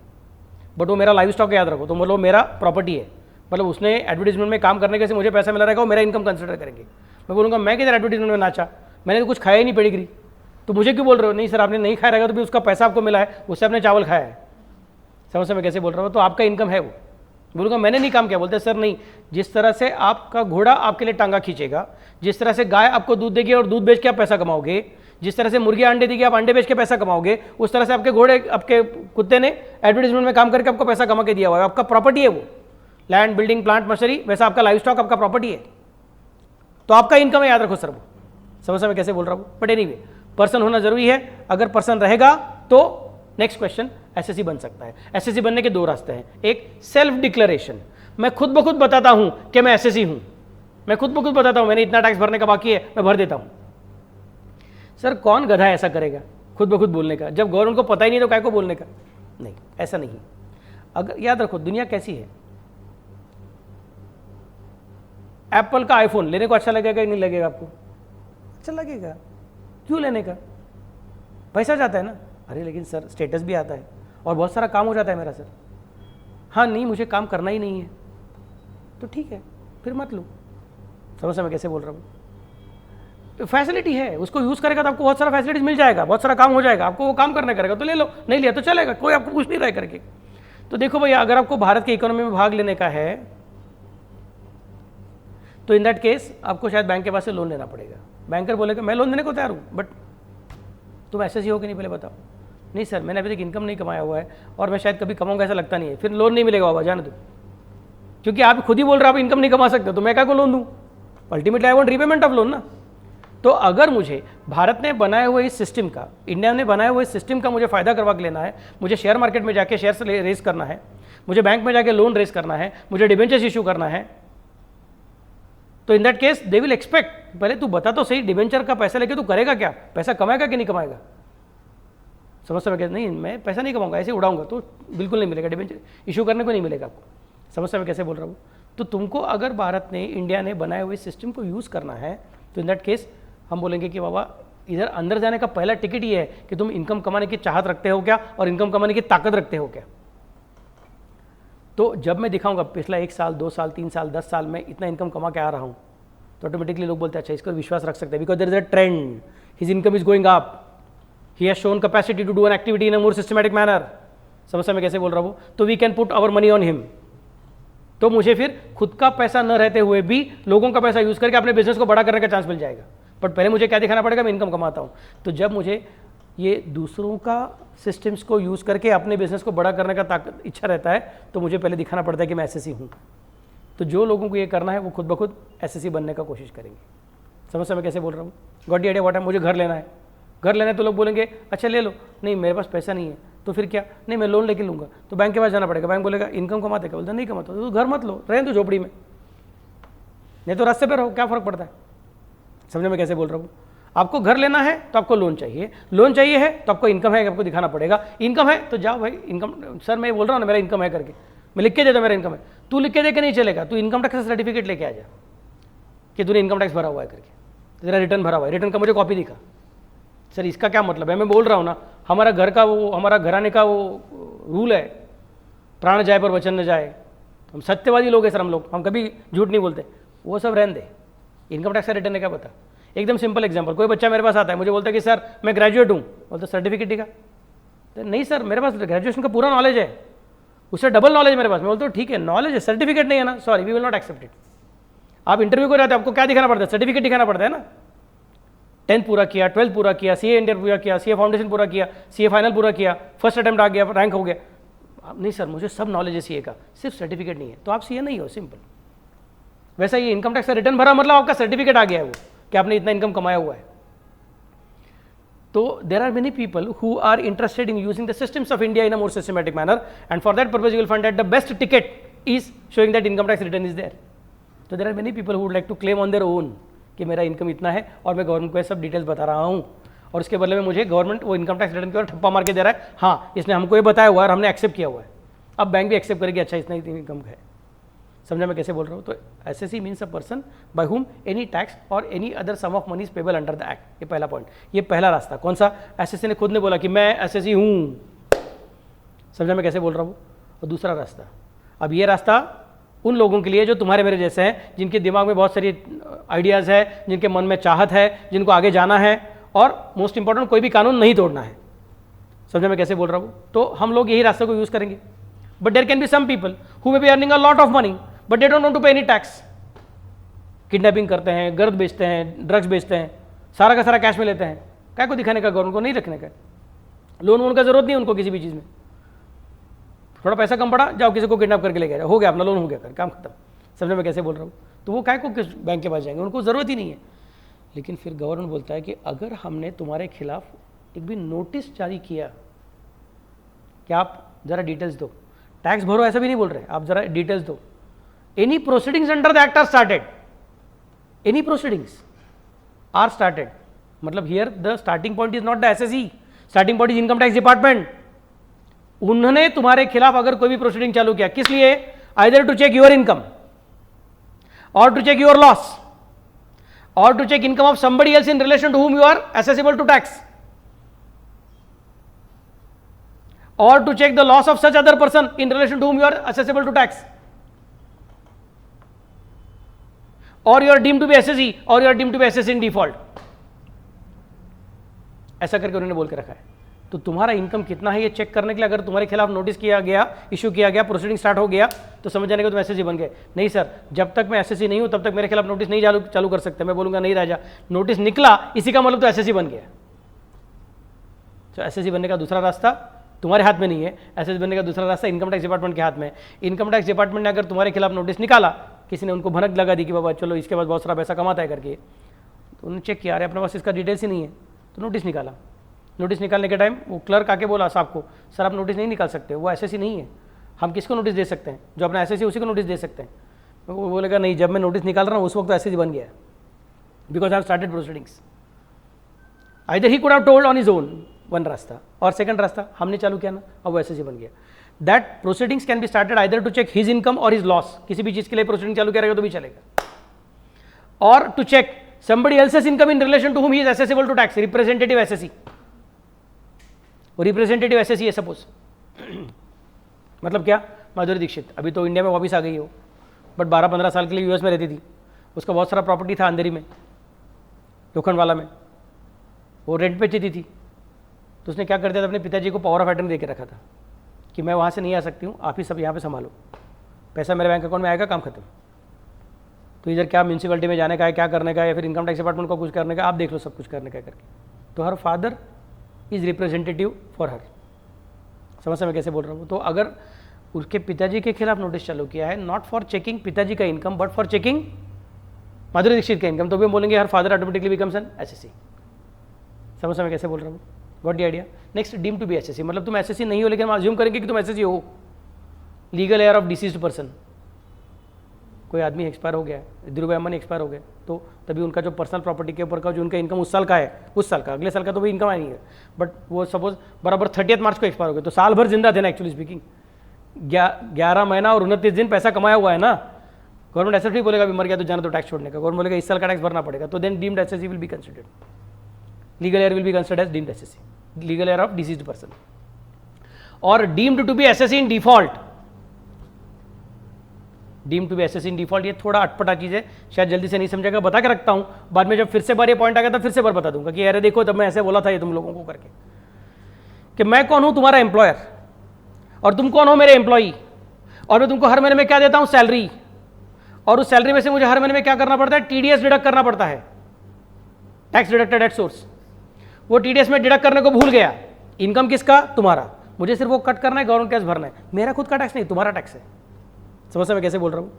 और तुम्हारा टैक्स कट करके गवर्नमेंट टैक्स भरो, ये जिम्मेदारी मेरे ऊपर डाला हुआ है, और ये जिम्मेदारी में मैं पहले ही मिस्टेक कर दिया, कट ही करने को भूल गया। गवर्नमेंट बोलेगा sir you are deemed to be assessee in default, मैं बोलूँगा अरे मेरा थोड़ी इनकम है, उसका इनकम है, तो वो okay, but you are deemed to be assessee in default because we gave you responsibility which you did not fulfil, so you are assume to be assessee now, हम आपके पास से टैक्स वसूल करेंगे। समझ में कैसे बोल रहा हूँ, got the idea what I am trying to specify. नहीं सर मैंने डिडक्ट किया था लेकिन भरने को भूल गया, okay again you made a mistake, you did not make the first mistake but you made the second mistake, हम बोलेंगे you are deemed to be SSC in default। जो जिम्मेदारी दी गई तुमको कि गवर्नमेंट का इतना काम करो और वो काम तुमने नहीं किया, तो then we will treat you as an assessee, मतलब जिनके ऊपर जिम्मेदारी है वो मन लगा के काम करेंगे। इसके लिए बड़े बड़े कंपनीज में चार्टर्ड अकाउंटेंट लोग चाहिए रहते हैं, क्योंकि कंपनी की ओर जिम्मेदारी रहती है, और कंपनी ने जिम्मेदारी पूरी नहीं की तो कंपनी की ओर इनकम टैक्स नोटिस आएगा, और सैलरी किसका, एम्प्लॉइज का, और टैक्स इसको भरना पड़ेगा एम्प्लॉयर को, फटका उसको बैठेगा, पेनल्टी उसको बैठेगा। ये पेनल्टी नहीं लगना चाहिए, इंटरेस्ट नहीं लगना चाहिए, प्रॉब्लम नहीं आना चाहिए, इसलिए बराबर टाइम टू टाइम जितना जितना जिम्मेदारी उतना पूरा निभाने के लिए एक्सपर्ट लोग चाहिए। एक्सपर्ट लोग मतलब आप लोग हो, अभी नहीं हो, बनने वाले हो। समझ में कैसे बोल रहा हूँ, बट इसकी वजह से अपने को पैसा मिलता है क्योंकि कंपनी की जिम्मेदारी है, deemed to be assessee in default बन सकता है वो। Got the idea what I am trying to specify. तो आज हमने 3 अलग अलग डेफिनेशन सीखा, एक इनकम 224, दूसरा पर्सन 231, तीसरा एसएससी 27।